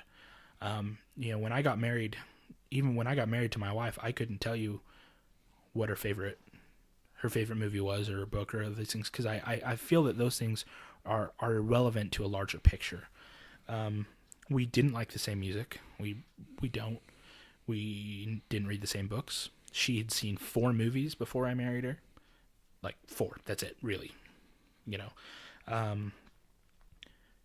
We didn't see, as far as entertainment and spending time together, a lot of it we didn't see eye to eye on. What we saw eye to eye on was what made us tick, what made us the most happy, what we wanted out of life the most. And that's where our union comes from. Our union comes from the fact that we're both heading the same way. We kind of talked about the difference between relationships. I said, I'm not looking for a romantic relationship. And to break that down, I think romance in a marriage is important, but the purpose of my marriage, I was looking for a working partner. I was looking for someone to build a life with, to build a family with, to build a home with, that's what I wanted. And so I wanted to build a relationship based off of that. Okay. So, and obviously that's not for everybody. So my second point, my first one being, or I guess it all goes back to the first one still, is find what makes you tick. What makes you happy? What do you want? And I advise people to do that before they're trying to enter a dating field, before they're trying to pull someone along for the ride, because you get people tangled, and then you have situations where you love somebody, and it's completely not just plausible, but happens often. You love somebody, you want to be around them because you love them as a person, but they're not headed the same direction that you are. And at some point, love just doesn't cover it. Love is not always enough. It's hard to look at someone and go, yeah, I love you, when you're unbelievably mad, you're angry, you're irritated, your life's not going your way, stuff's just beating the crap out of you. It's hard to look at somebody and go, I love you, and have that be enough. I'm not saying that that's impossible, but I'm saying it's very difficult. No, there are times when it is enough, but there are situations that will grill you and drain you and beat you and abuse you to the point that whether or not you love someone, the first law of the universe is still self-preservation. It still is. Yeah. So there will be points and times and situations where love will not be enough. But the core foundational things that you are connected by will. Yeah. I think, and it's kind of a balance sheet, because one kind of, they kind of balance out the other. And so, and it's situational, because there will be some things that you also, on the flip side, to give love a chance here too, is that there will also be times where your principles and all that, you'll actually look at, wait a minute, do I love someone? Is it that I need to be right about these things, or do I love this person more? So you'll have situations like that too. Well, so. I think like you said, to give love a chance, I think there are situations where, regardless of what you want, sometimes you're in the now, and you're like, I just want to be loved now. I just want this now. Sure. And so for me, finding that balance of, there are times where you might be struggling with your significant other, and those goals kind of shine through. Well, what am I here for? I'm here for this reason and this reason and this reason. And then there are times where you don't care about those reasons, but you're here because you're loved, and you love the other person. And I think it takes a combination of those two. So finding out what makes you tick, I think is important, because even outside of relationships, finding out what you want, what makes you happy, and then going for it, I think you'll live a more fulfilled life. Just knowing that, just being able to work towards it, identifying that, and I think that takes a lot of self-reflection. It takes a lot of effort to actually find and narrow that down. So there's that. So then knowing that was my stance, because I was looking for a working relationship, I wasn't looking for fun. wasn't looking for a dating partner because I needed to fill my time. I wanted to work, and I wanted to find a wife. And I wanted to find a wife because I wanted to start a family. I wanted to start that process of what of what made me tick. And I want to clarify something. It's not that you were against having fun. It just wasn't the thing that you were focused on. Exactly. It's the bucket of cherries. You still, because I'm sorry, you are a fun man. You're a fun guy to be around. You enjoy time with your loved ones. You enjoy time with your friends and all that. It's just, so to clarify for everyone here, it's just that wasn't one of your fundamental, the foundation things. It wasn't the core of what you're relying on. When I asked a girl out, it wasn't, my intent wasn't, let's just have fun and figure stuff out. I mean, it was, I'm asking you out with the intent to get to know you, to see if those align. And the thing is you have fun along the way. I cannot think of a single time that you and I have hung out that I've not had a good time with you. Really, ever. Well, your mom would say the same thing. I wish all my days. But here's the thing. As an example, when we as a family, all of us, we were homeless for a while, and we decided to work together as a family and say, all right, well, we're gonna struggle. We are struggling. We've got. We're going to have pain and disappointment and all that. So instead of us trying to do it by other people's, by their definitions and on their terms, let's figure out what we really want as a family, and then we'll move forward and we'll just do it together. And that's what we've been doing for almost 6.5 years now. And life is better than it's ever been. But here's the thing. There was a time where we were all working so hard at our jobs, and we looked forward to dinner time when all of us would come together, and it was hilarious. And this happened for years, that we would get home, mom and some of the younger girls that didn't have jobs, they'd have this lovely dinner. We'd sit down, we'd eat, and then Evan would get home from his job at Quality Craft, and he just always had stories. And no matter who had a bad day that day, Evan is entertaining, and the whole kitchen is just roaring in laughter every freaking night. So that's. I was very sarcastic about my job. Yeah, you're sarcastic, but you liked the people, and it was just we were laughing to tears. It happened all the time, and there are more times than not. I tell you, and I don't know if you ever. I haven't said this, but so you know, often we would go to bed that night, and your mom would sigh, and she'd smile and say, "I'm so glad that Evan comes home." It just because it's after. Working so hard and being without you and being without the kids, and everyone's working and, high strung. And then Evan comes home. It just feels so good to laugh and to know that my kids are okay and our family is doing well and we're moving forward. And, because we were all isolated in our own little universes until we came back together at the end of the day. And mom's like, oh, we're doing good. And that was in very large part because of you at the end of the day. So that is your nature. You've always been that way. You're that way with your friends. You're that way with, that's a core part of your personality. Well, the thing is I guess to go off that and clarify. So, it's enjoy having fun. Definitely not against that. But like you said, it wasn't the purpose of a relationship for me. When I asked a girl out, I wanted to get to know her, but there was a purpose behind it. I was always very upfront about that. Like, this is, I'd like to see if we're a good fit. Right. And I appreciate that I grew up in a community where most of the young women, had similar interests, and it was a common enough thing to, too bad the common thing it wasn't you. It was a common enough thing because obviously, I'd get to know someone a little bit before I asked him out, but there was a common enough interest just where I was at in the communities and stuff around.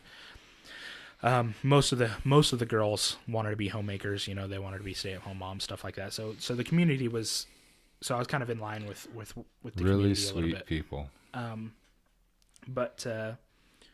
But you'd ask a girl out, you go out to eat, you kind of get going and trying to find these other interests. And if it seemed that they were along the same kind of path that I wanted to be along, well, then we continue. And if not, I'd be like, you know what, it looks like you want this and I want this. So I really appreciate it. And I enjoyed my time and I wish you well, but I'm going to call it here. Right. And so having that, knowing where I stood, allowed me to, I guess, to find somebody, because I knew exactly what I wanted. And so and there were situations where, the girl was like, well, I don't know what I want. I was like, well, that's okay. But when you let me know, because I don't want to put my effort and time into this because you don't know what you want. And I don't think that dating me would be healthy to that. And the reason why is I don't think that you should craft what you think makes you tick around somebody else. I don't want, you don't want people to adapt because I don't want you to go, I really like this girl and she says that she wants to go move and live in Japan. And so now I know that I love Japan because I love her, so I must love Japan. It's not that you can't enjoy that. It's not, but I didn't think it was healthy to base what I wanted off of someone else's wants. And so when someone didn't know what they wanted, I didn't want to be there influencing that, because I don't want to try to convince you that you want what I want. And I didn't want to influence it either way. I want you to figure out what you want and then go from there. And so, be like, look, I had a great time. I enjoy spending time with you. You're awesome to be around. But until you know what you want, I'm going to remove myself from the situation, because I feel like that would be more healthy for both of us. Done that myself. And so, that's the route that I chose to go. So when I finally found someone who wanted the same things that I wanted, then the question was, are we compatible? And so the difference there, because my dad mentioned courting. So the difference to me between courting and dating was just for fun. It was just like, hey, it's my boyfriend, it's my girlfriend, etc. For me, courting was that, okay, we know we have these similar interests. Now the question is, are we compatible? And if we are, then we're going to move forward. So courting is getting to know whether or not you're compatible with the intention of moving forward along that path. And for me, that path was getting married and starting that family. I'm 25 years old. I have 2 children. And so that's the path that I chose. And again, I have to clarify, that's not for everybody. Right. And I'm not saying that you should go do exactly what I did. My point on that, though, is that I found what I wanted, and then I found someone who wanted the same thing. And I think those are really important when you're looking at different prospects or looking in that dating arena and just trying to go, well, what do I want out of life? And then having someone that has that same thing. That cleared up a lot of things in my marriage very quickly in priorities as well, and having these same goals that I didn't have to explain myself or hide from my wife or anything like that. And, because they say, the first year of the relationship, you're just on air, you're, all this stuff.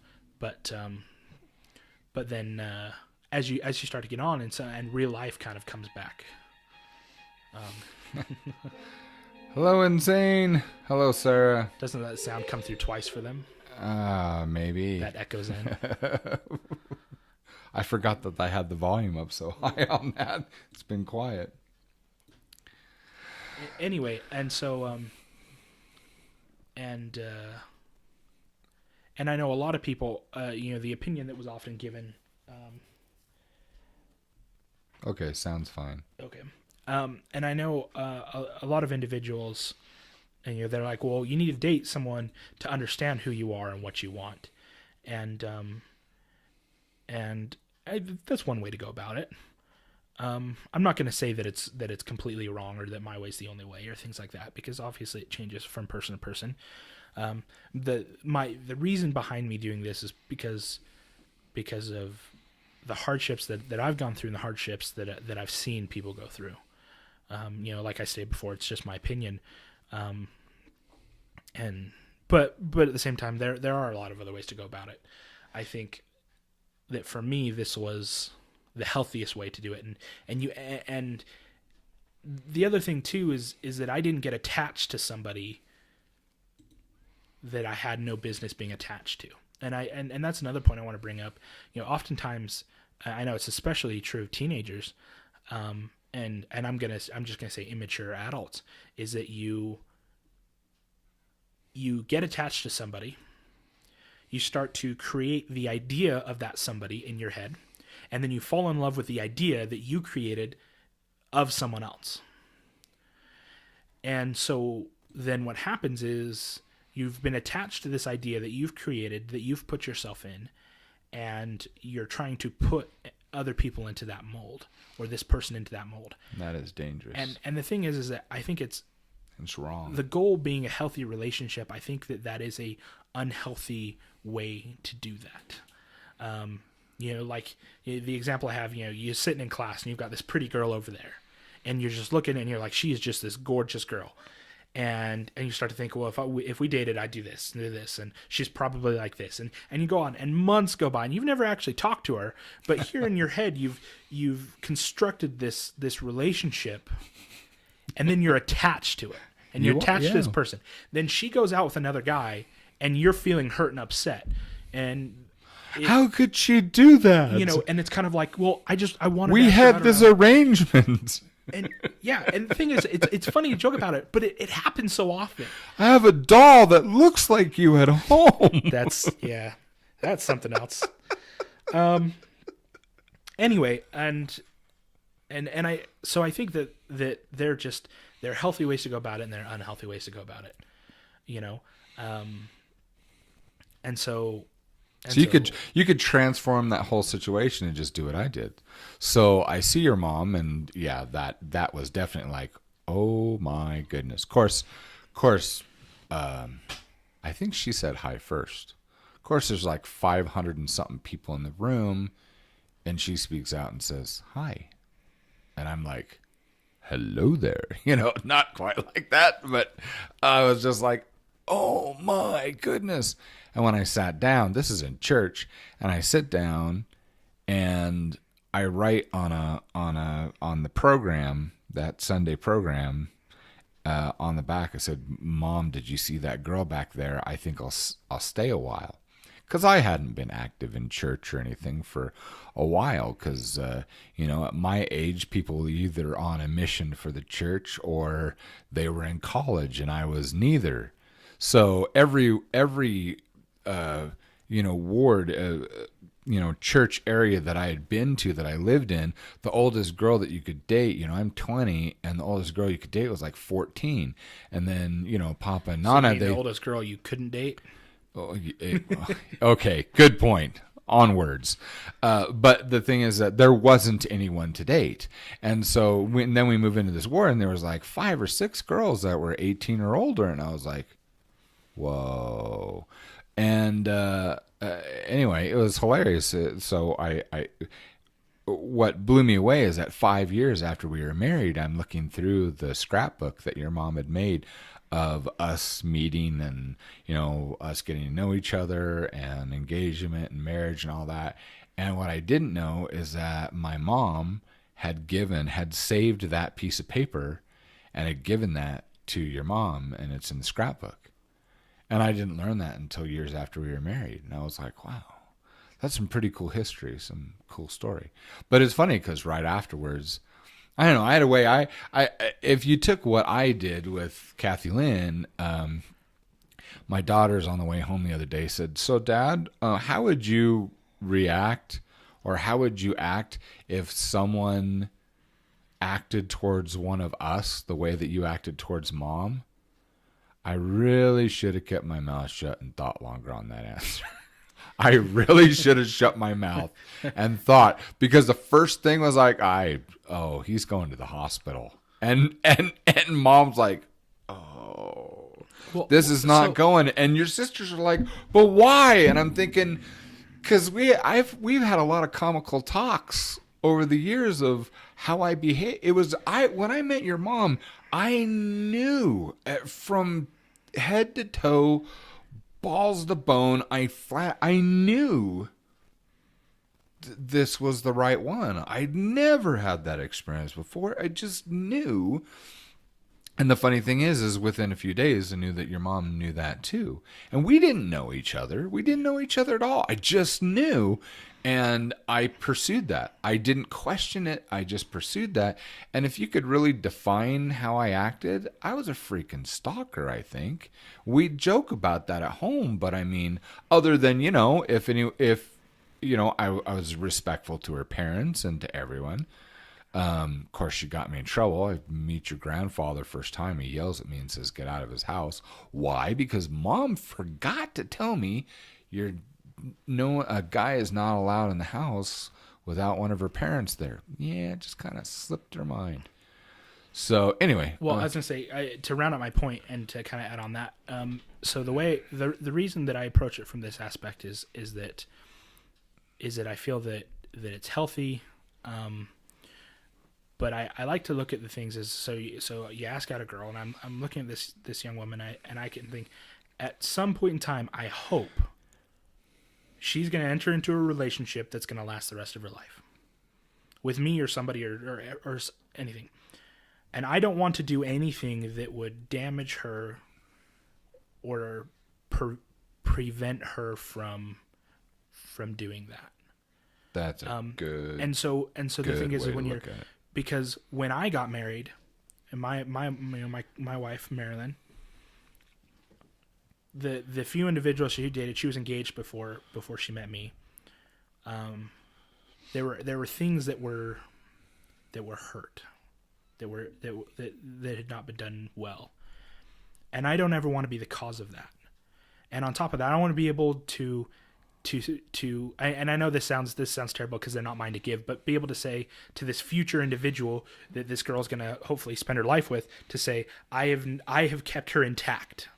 I have not done anything that would break her or harm her, so that she can enjoy the relationship with the person that she chooses to the fullest degree. So that's my take on that.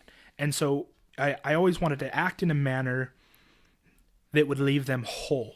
And oftentimes that means being very upfront, being very blunt, especially in the beginning, and just be like, look, this is the way I need to be. And sometimes they're like, well, I don't know if I haven't figured that out. And I'm like, that's fine.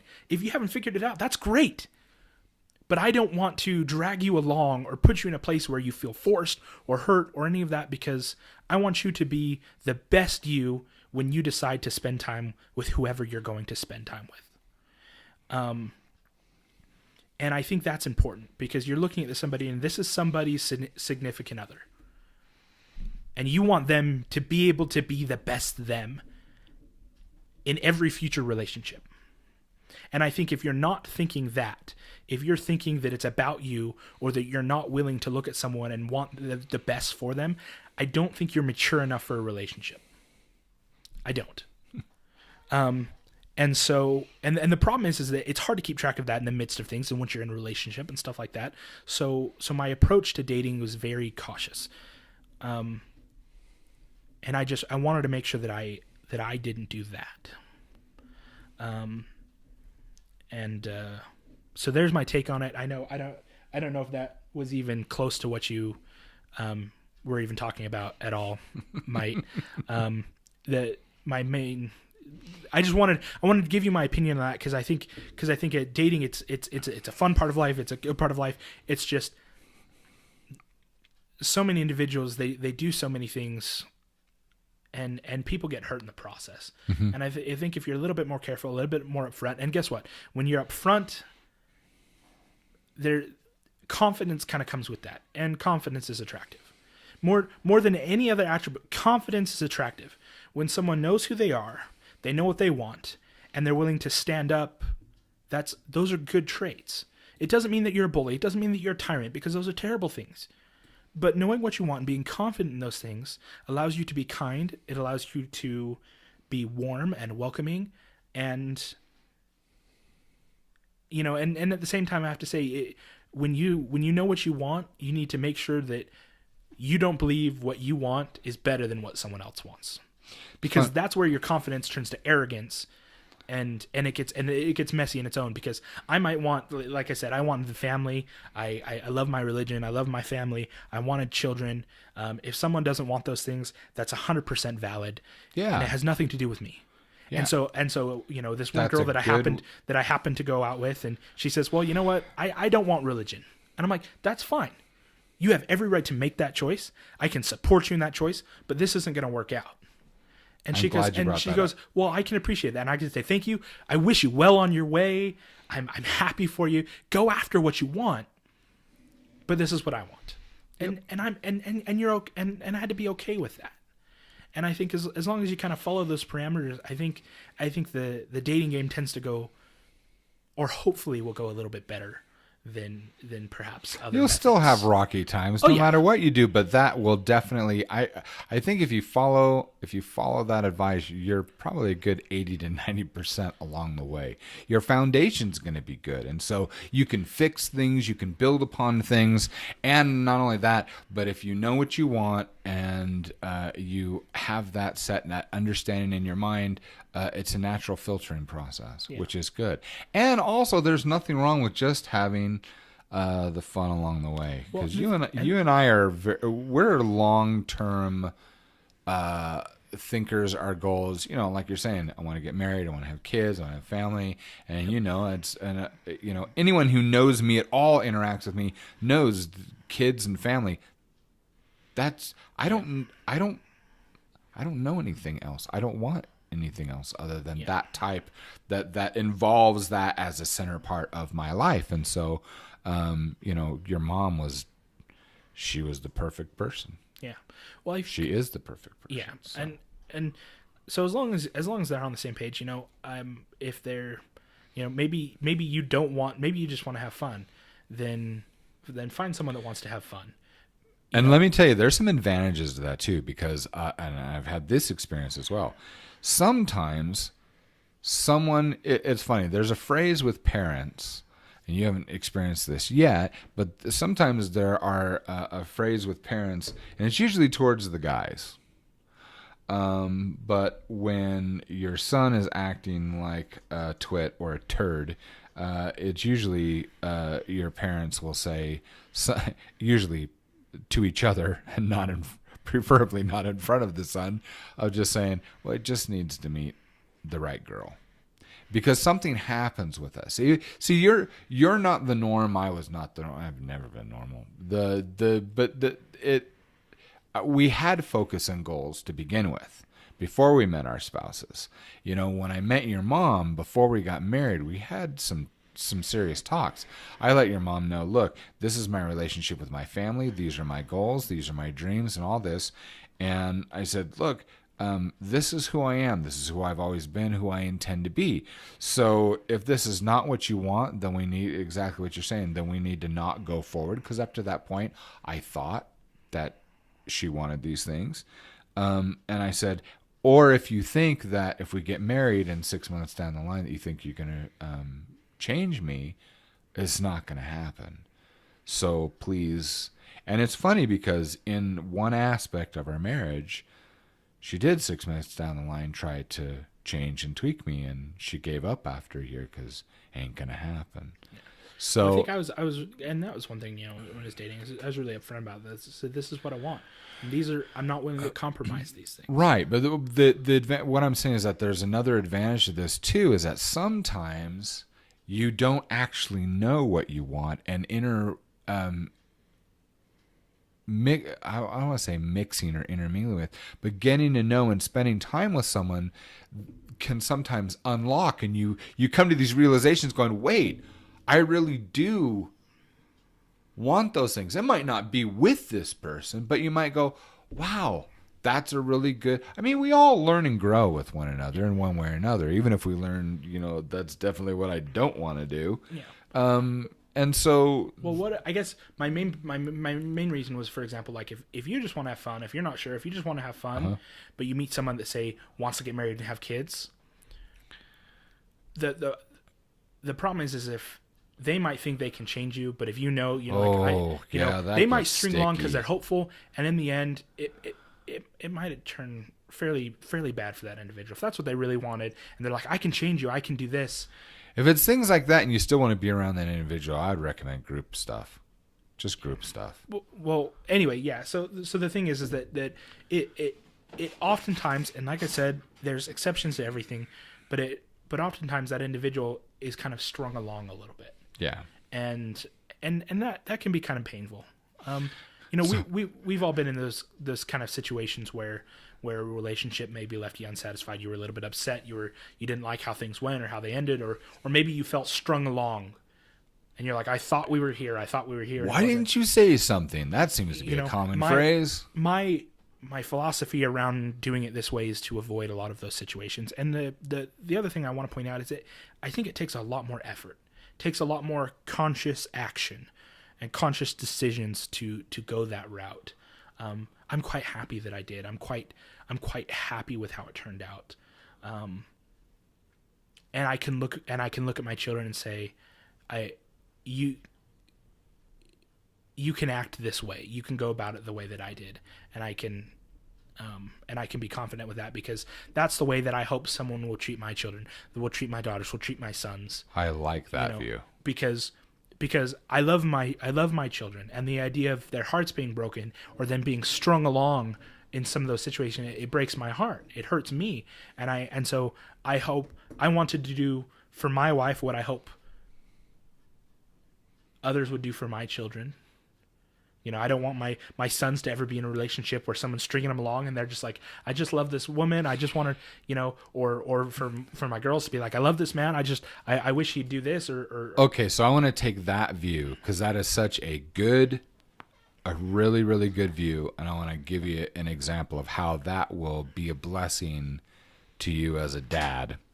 Because of what happened. So when Leilani was already engaged and a young man drives all the way down to my office from several cities away and says, Mr. Buckley, you need to stop Leilani from marrying this guy who she has been married to, I don't know for how many years, and they have 2 children and a wonderful marriage. And I've known her husband since he was 8 years old. So I love Micah.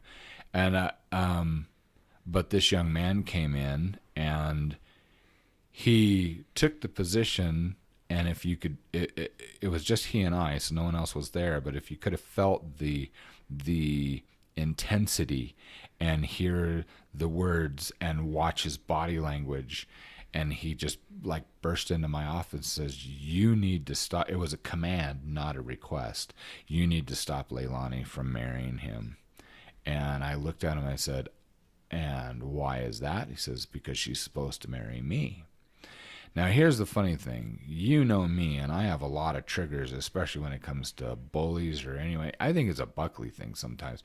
When someone says you can get someone to come to us and say, you're going to do this, well, they're going to get the, I'm sorry, no, I'm not. You can get the same person or another person come back and say the same thing and instead say, I need help with this. Would you be willing to help me with? And we'd be like, sure, no problem. Told what to do.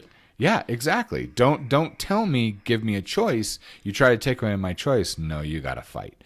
So it was that kind of attitude as he comes in.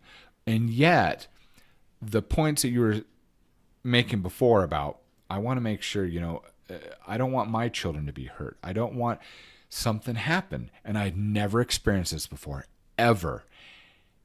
And it made me sad, and I was grateful for the experiences. I looked at this, and in an instant, I looked at him. I looked at his worry, his anger, his frustration, everything. And all of my intensity just melted away, and I was 100% a dad. And I felt compassion and love and all of the way that I know the bear, it was gone. And I just felt like putting my arm around him. He wouldn't have it, but I wasn't offended by him now. And I sat down and I talked with him.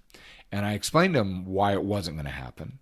I explained to him in the kindest terms that I could without using these words, but basically that he was delusional with this, that he had done, like you gave the example before, of never talk to someone, never say anything, and now my daughter's getting married to someone else, and she, for all intents and purposes, doesn't know he exists. But it was funny, before he left, I told him, I says, but I want you to be careful, because let me tell you, because I've had this happen to me, not that exact situation, but when you feel that you're so sure about something, and then the actual reality proves to you that that is not the truth, something happens in our minds and our hearts. Our mind starts saying, see, you were wrong about this. And the first thing that happens is this little voice says, and you were wrong about everything else. And that's also a lie. You might be wrong about this, but don't all of a sudden think, oh, I'm just wrong about everything. I'm not worth anything. I'm not. You don't go there. You just take situation by situation. But I just told him, I says, don't go that route. You were mistaken about this, but don't let it taint everything else in your life or confuse you, because you're a decent person. I'm glad you came down and talked to me. And that was it. And the sad thing was, I got up and I went over, and I'm feeling just loving and kind, and I held out my hand. For a second there, I thought he was going to spit into my hand, but he looked down at my hand, he looked at me, and just glared. I mean, if he had a weapon, I'm pretty sure he would have struck me with it. And he said, no. And he just turned around and walked out. Really horrid feeling at that moment. And I was like, okay. And I sat back down and realized I did everything the best I possibly could. But there's a good example of someone that didn't go through any of the processes that you're talking about, thinking beforehand, and he was really hurt. In fact, I didn't talk to him for, I think, about 3 years. Yeah. So, and that's sad. It's sad. And I wish that had not happened to him. Yeah. Well, but it's a good example of all the things you're talking about put into play. I'm just saying, but the nice thing is that having that attitude and having that compassion towards your own children and extending that compassion to other people's children, it's a good thing as a parent. It helped. That could have gone really badly, really quick in a lot of different ways. And I'm grateful that looking at him as someone else's, it is what it was. Is I saw him as someone else's little boy, and I didn't want to hurt somebody else's little boy. Yeah.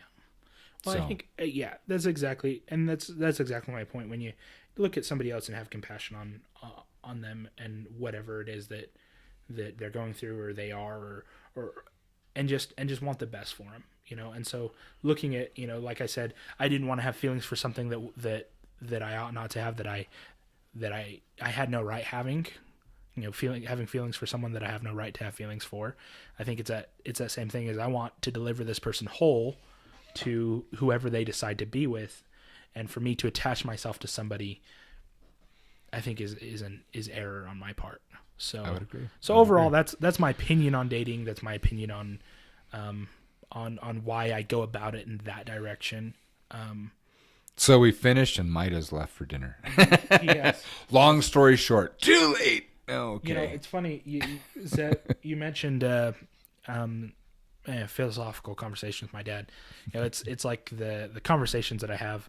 Most people in my in the same religion that I am, and we disagree quite a bit on philosophy. But I think you're right. It's about finding common ground and then going from there. And it's also okay being. It's okay being in disagreement. Sure. It's okay to disagree about things. Zev and I disagree on things. We're still friends. Yeah. I love having Zev around. He is a good friend, and he's a good person. And I'm sure we both feel that one another are silly, but I respect his views. Well, it's like talking about, any religious, when it comes to the science and talking to people, and I'm like, my opinion has always been there's a mesh, because I'm not there to deny the science, because my opinion of God is things work in a natural way. You know, I don't think it's some mystical hand that comes and moves this from this, but there's something behind it and a process. You know, and how it works. and oftentimes the process is, I mean, well, and there's so much stuff that we don't know. Well, yeah. Well, I guess my point being is that, you know, rather than butt heads and or as some individual I've talked to, not all of them, or I'm not even going to say most, but the few individuals that I've talked to, you know, that would rather stick their head in the dirt than try to figure something out. You know, I'd prefer to come to a understanding of where things mix, because you know, in the first section or the first book of your comic books, when you talk about in Wanted Hero and, you know, religion being the perfect science, you know, that maybe miracles are just the perfect mathematics, and thing is, I don't believe in some mystical, you know, it just happens, it can't be explained. Well, everything can be explained. You know, I believe that even if you don't know how to explain it, it can be explained. You just haven't figured it out yet. Exactly. You know, that was my definition of magic. The definition of magic is what you don't know yet. Exactly. And so when it comes to philosophy, when it comes to science, when it comes to all those things, and I don't personally see why they have to come head to head. You know, and part of it, Zev, and I don't know if you've listened to Jordan Peterson at all, but for example, he talks about he takes the Bible from a psychological point of view, and he does these really good lectures. He is Christian, but not considered Christian by most Christians. and he says the thing you have to do is you have to differentiate fact from truth. And he goes straight up, I'll tell you that the fact is that the Bible is not factual. And he uses an example, and I am paraphrasing him, but he uses the example of defecating in the camps. And he goes, at one point in the Old Testament, a prophet comes back and he says, God says not to defecate in the camps. If you defecate in the camps, he'll kill us. He'll smite us with disease. So they defecate outside the camps. Well, we know, modern science, that if they had been defecating in the camps, then it would have spread disease. A lot of them would have died. Right. You know, and so the way Dr. Peterson took that is he says, so you have the fact. He goes, maybe the fact is that God's not going to come down there and actual smite or do anything, but by your actions, the truth is, or I guess regardless of who comes in to kill or how people die or all that, he says the truth is, if you defecate in the camps, then you're going to get sick and you're going to die. Right. And so he says, so the facts might not be there. It might not be God coming down and smiting. It might not be. He says, but the truth is that if you defecate in your camps, you're going to, eventually some of you are going to die. Right. He takes it the same. He talks about porcupines for a little bit too. He says so. Oftentimes they would tell people, you know, and oftentimes, and I even heard this as a kid. He says that don't get too close to a porcupine because they'll throw their quills at you. And he says porcupines cannot and never have been able to throw their quills. He says, so what you do is you've got a fact and a truth. He says that statement is not factual. The truth of the statement is that porcupines are dangerous and you need to avoid them. Now, oftentimes they blew it out of proportion in order to try to get their kids to stay further away. And by that, they weren't being honest in the fact, but the truth of the statement was that they were dangerous. He goes, so when you hear that statement, he says, when you read things, when you look at things, most specifically in a religious context, he says, you look for the truth, not necessarily the fact. Now, the goal as human beings is to try to get the truth and the facts to mesh. Right. You know, that's the goal. He said, now the problem is with a lot of that, and is that facts change. You know, at one point we knew it was a fact that the earth was flat.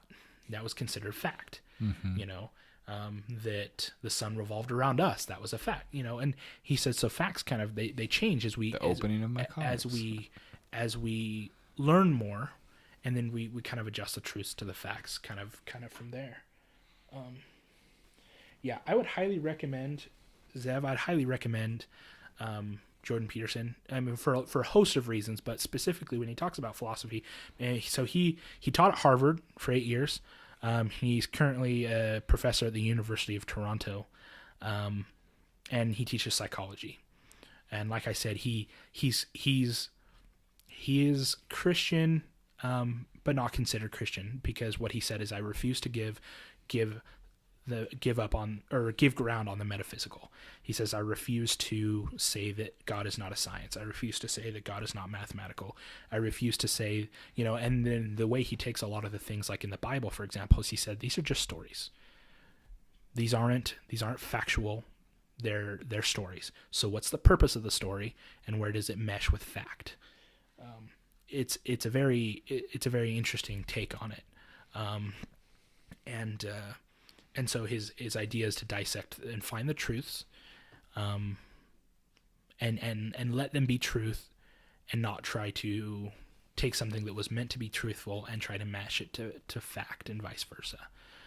Obviously, the goal is to take something that you find truthful and find the facts and mesh it together from your own life and your own teachings, but oftentimes that can be a little bit of a struggle too. And so because of his take on a lot of those things, I feel like I've been able to broaden my perspective. And I always thought that I was always taught by my dad that everything there's science in everything, there's mathematics in everything, there's where does it mesh with religion? Well, that's for us to find, and so we kind of go over a lot of that. And so I've always had an open mind, but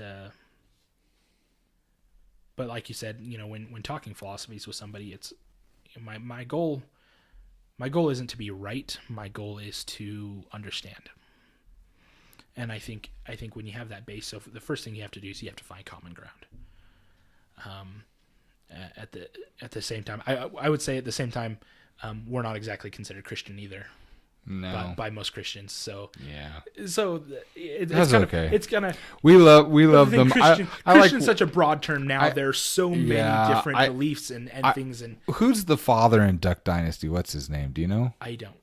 Anyway, the father of Duck like Dynasty. I watched the first couple seasons of that, and I thought the show was hilarious.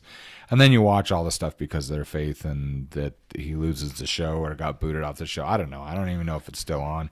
But I watched some of his things on YouTube, and one of the things where he gave an address, I think it was to Hollywood, which I thought was hilarious. But he said, before I say anything, I just want you to know that I love you all. And here's the thing. Me loving you doesn't depend upon whether or not you love me back. It doesn't depend on whether or not you accept me. It doesn't depend upon whether or not you agree with me. He says, I love you for the simple fact that you exist. It's intrinsic value.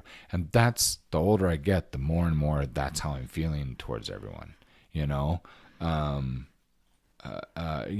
just here with Zev and the conversations that I've had with him, it was great because it made my mind stretch, and a lot of it was with definitions and things, and it's both how we've grown up, how we've been brought up, and our own individual experiences. But I also realized as we went further in our conversations, there were some things that Zev has talked about that I didn't get.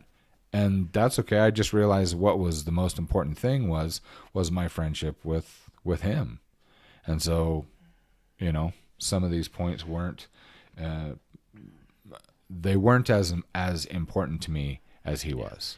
Well, exactly. I think keeping that in mind with how we discuss, how we do discourses, how we interact with people, how we date, how we live our lives. I think if we keep in mind the other individual and have compassion. And now I want to clarify: having compassion doesn't mean that you can't be forceful when needed. It doesn't mean that you can't defend yourself. It doesn't mean that you can't, But oftentimes, I want to use another phrase from Jordan Peterson. He talks about, and this is very brief, this is very cut down, and I don't want to go into the depths of it at the moment.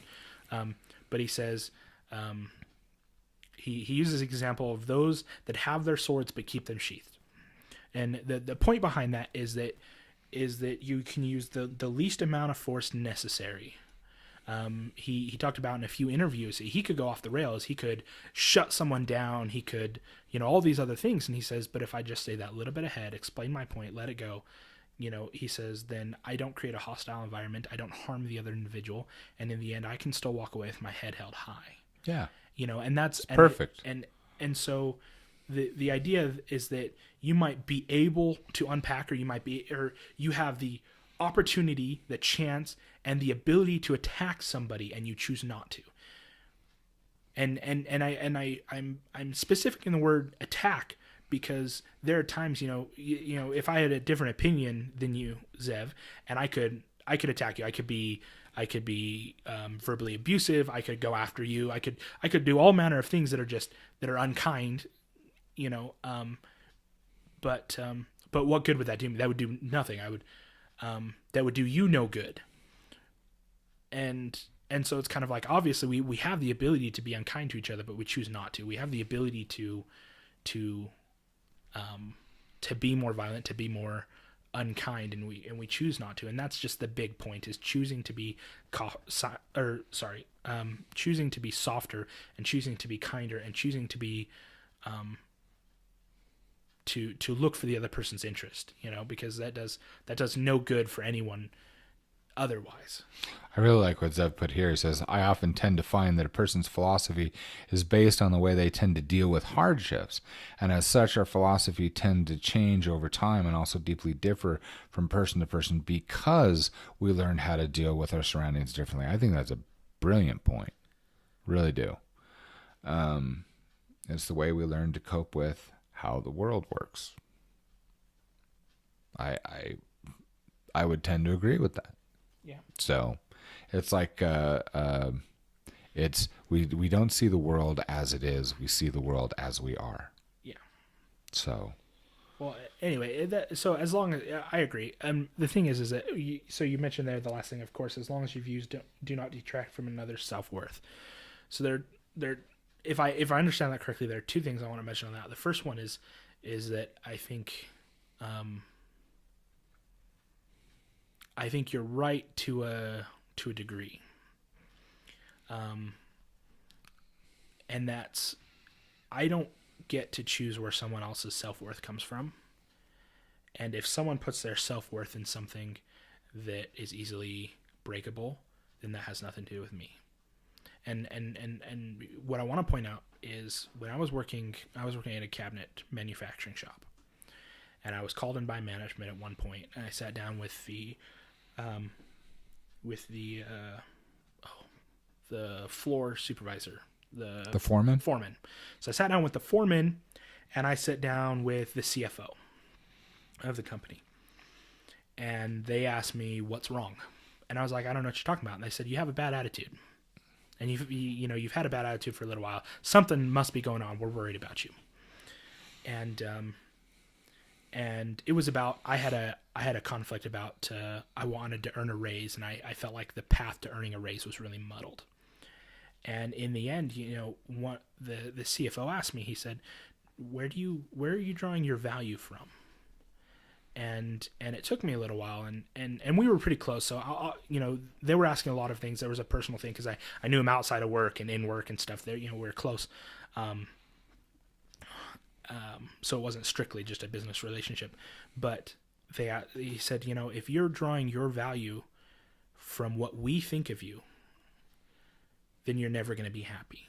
And they were right, because I hit this point where my mood, my opinion of myself, my everything of my self-worth depended on whether or not I thought upper management thought I was doing a good job. I was put in a supervisory position. I had people under me. I had lots of responsibilities.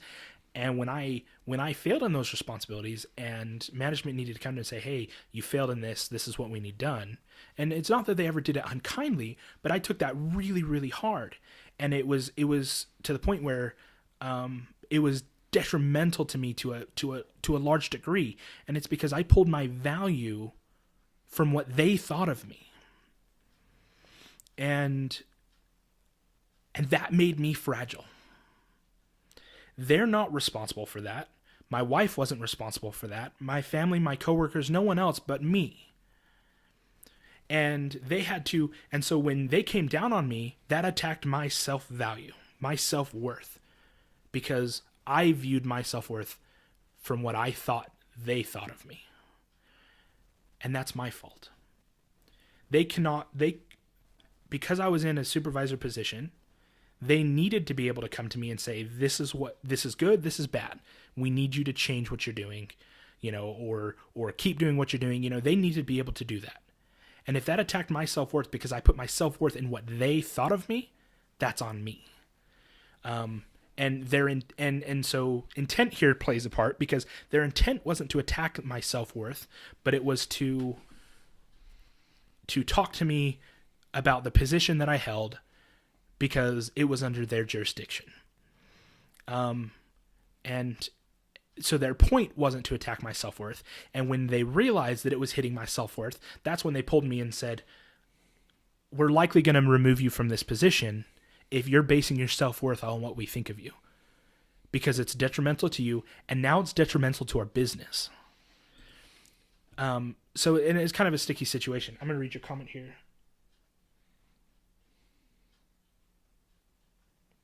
So he says, yeah, I see what you're getting at. I meant it mostly in the way that your beliefs should passively hurt another's self-worth. Once challenged, the matter changes, however, which can be very hard to predict. See, I can see what you mean. My thought on that is that it's still somebody's self-worth if they're pulling it from. He said shouldn't passively hurt another's self-worth. So, thanks for the clarification, Zev.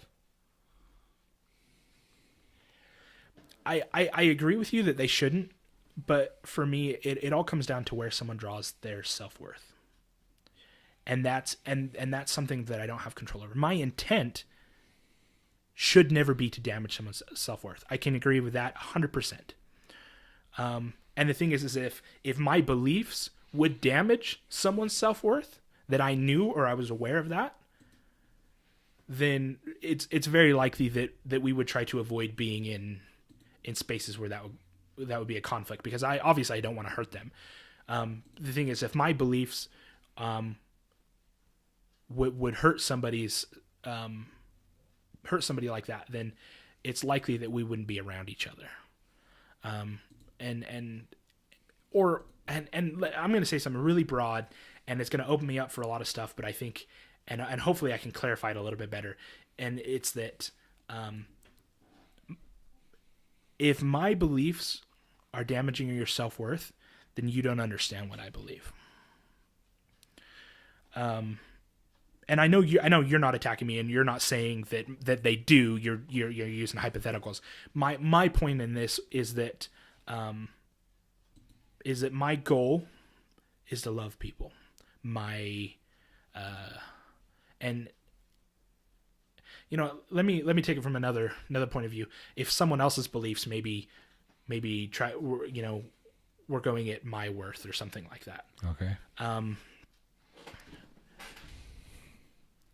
I have to pull my value from something else. What my dad talked about is value is intrinsic. What that means, if for those of you listening that don't know, is it means your value exists regardless of you, of your choices, of your decisions, of your you have value because you exist. And that's it. My son, he's 3 months old. He takes my time. He takes my money. He takes my sleep. He doesn't pay rent. And he has more value than any other thing that I own. Now, as he gets older, me and him might not agree. He may choose a different lifestyle. He may choose something of whatever. That will never affect his value. Because his value exists because he exists. His choices will not take away from his value. And And if anything as a parent, if I can teach him to find his value and know that he is valuable regardless of anything else, then I'm okay with just that.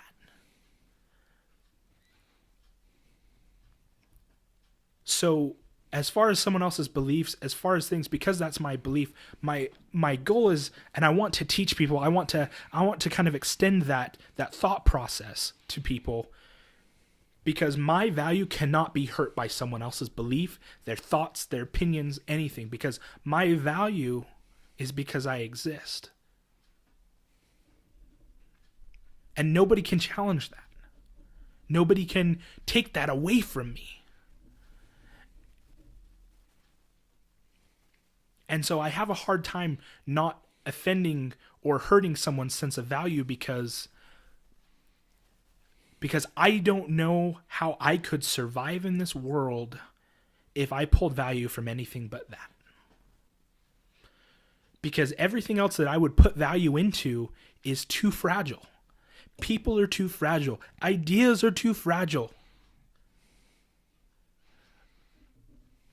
Physical objects are too fragile. My identity is too fragile. My personality is too fragile. I break. I make mistakes. There are times that you look in the mirror and you go, "Why did you do that?" All of that's too fragile. My worth has to be outside that, because if my worth is only in those, then every mistake I make, my worth goes down. With every bad choice I make, my worth goes down, not to myself but just to other people. And if it goes down, well, then what's the point? And then you hit this downward spiral, and you go and you go and you go and you go and you go, and then at the end you go, all right, and that's it. Anyway, I know that's not the point you were getting at, and I apologize for ranting on that. That it's something that I've talked with a few of my close friends on.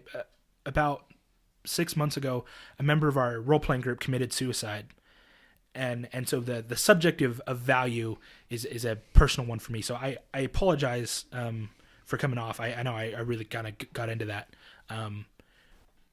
but that value has to be.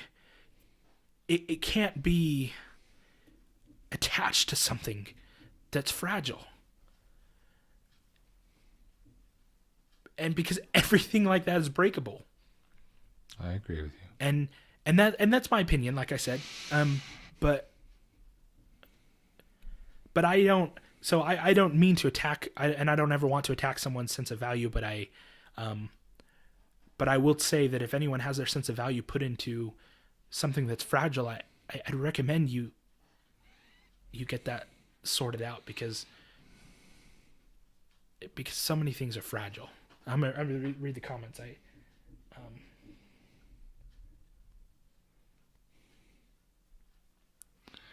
Yeah, Zev was just saying, as a parting statement, I'll say really quick, I do really understand your point, but I look at it from a different view. As a positive nihilist, did I say that right, nihilist? I firmly believe that anything in the universe is inherently worthless, except for that we give worth ourselves. In that way, those around us are precious because we have given them that worth, and it is up to us to choose what we put that worth and value in. So that's an interesting belief. And I know that that can be a weird thing to wrap your head around, and that's fine, no worries. Yeah, it'll have to take me a little bit to kind of figure out how, and I'd love to talk with you more on that. I'd definitely like to see your view on that, but no, that's good. I don't feel it. He says, I don't feel attacked, and neither do I intend to attack you or Jamie. What's that? I said we have nice soft voices. I didn't think we had nice soft voices. We have nice. Who says we have nice soft voices? We do this time. Oh, that's Sarah. Hello, Sarah. Have you been listening this whole time, Sarah? You're just watching. Well, you're the podcaster today. Well, these are the subjects you want to talk about. That's the whole reason why we're here. So we have platforms. So we have I need to clip that last part and save it. But anyway, I'm about at the end of my. Yeah, and we're about out of time. Yeah, we're at 2.5 hours. You know, that is our stream. You said Sarah, right? Yes, that's Sarah. It might not be your bedtime, but if you're sleepy, it's go to sleep. If you can, I have a newborn baby. If I can sleep, and I'm tired enough to sleep, you're gonna see me sleeping. But don't want to change your guys' subjects, but if you both have these nice soft voices, storyteller reader voices, and I feel sleepy listening to you, and it's not bedtime and you missed yet. and you missed. I felt like I had a pretty good rant there, mate. But the good thing, Mike, is that all of this is recorded. So go back listen. At least find where you left, and then listen to the last part. There you go. We'll be back on Thursday. Yep, we're gonna do it again questions. Thursday. Bring your ears. And I think our plan is, because next week I'll be streaming at different times. I know today's Tuesday, but next week I'll stream at different times because Thursday and Friday will be gone. We're going to a writing convention, and so the week after is when we're going to do our plan. We're gonna plan things out and do 5 days of podcasting, Monday through Friday. So we'll do this show. And we'll have fun. Well, definitely watch it. Write down what you think of it, because some of it was based still off of what you had said. So I'd really like a lot of it was based off of what you said. I'd like you to. I'd like to know what you think of it, and go from there. So.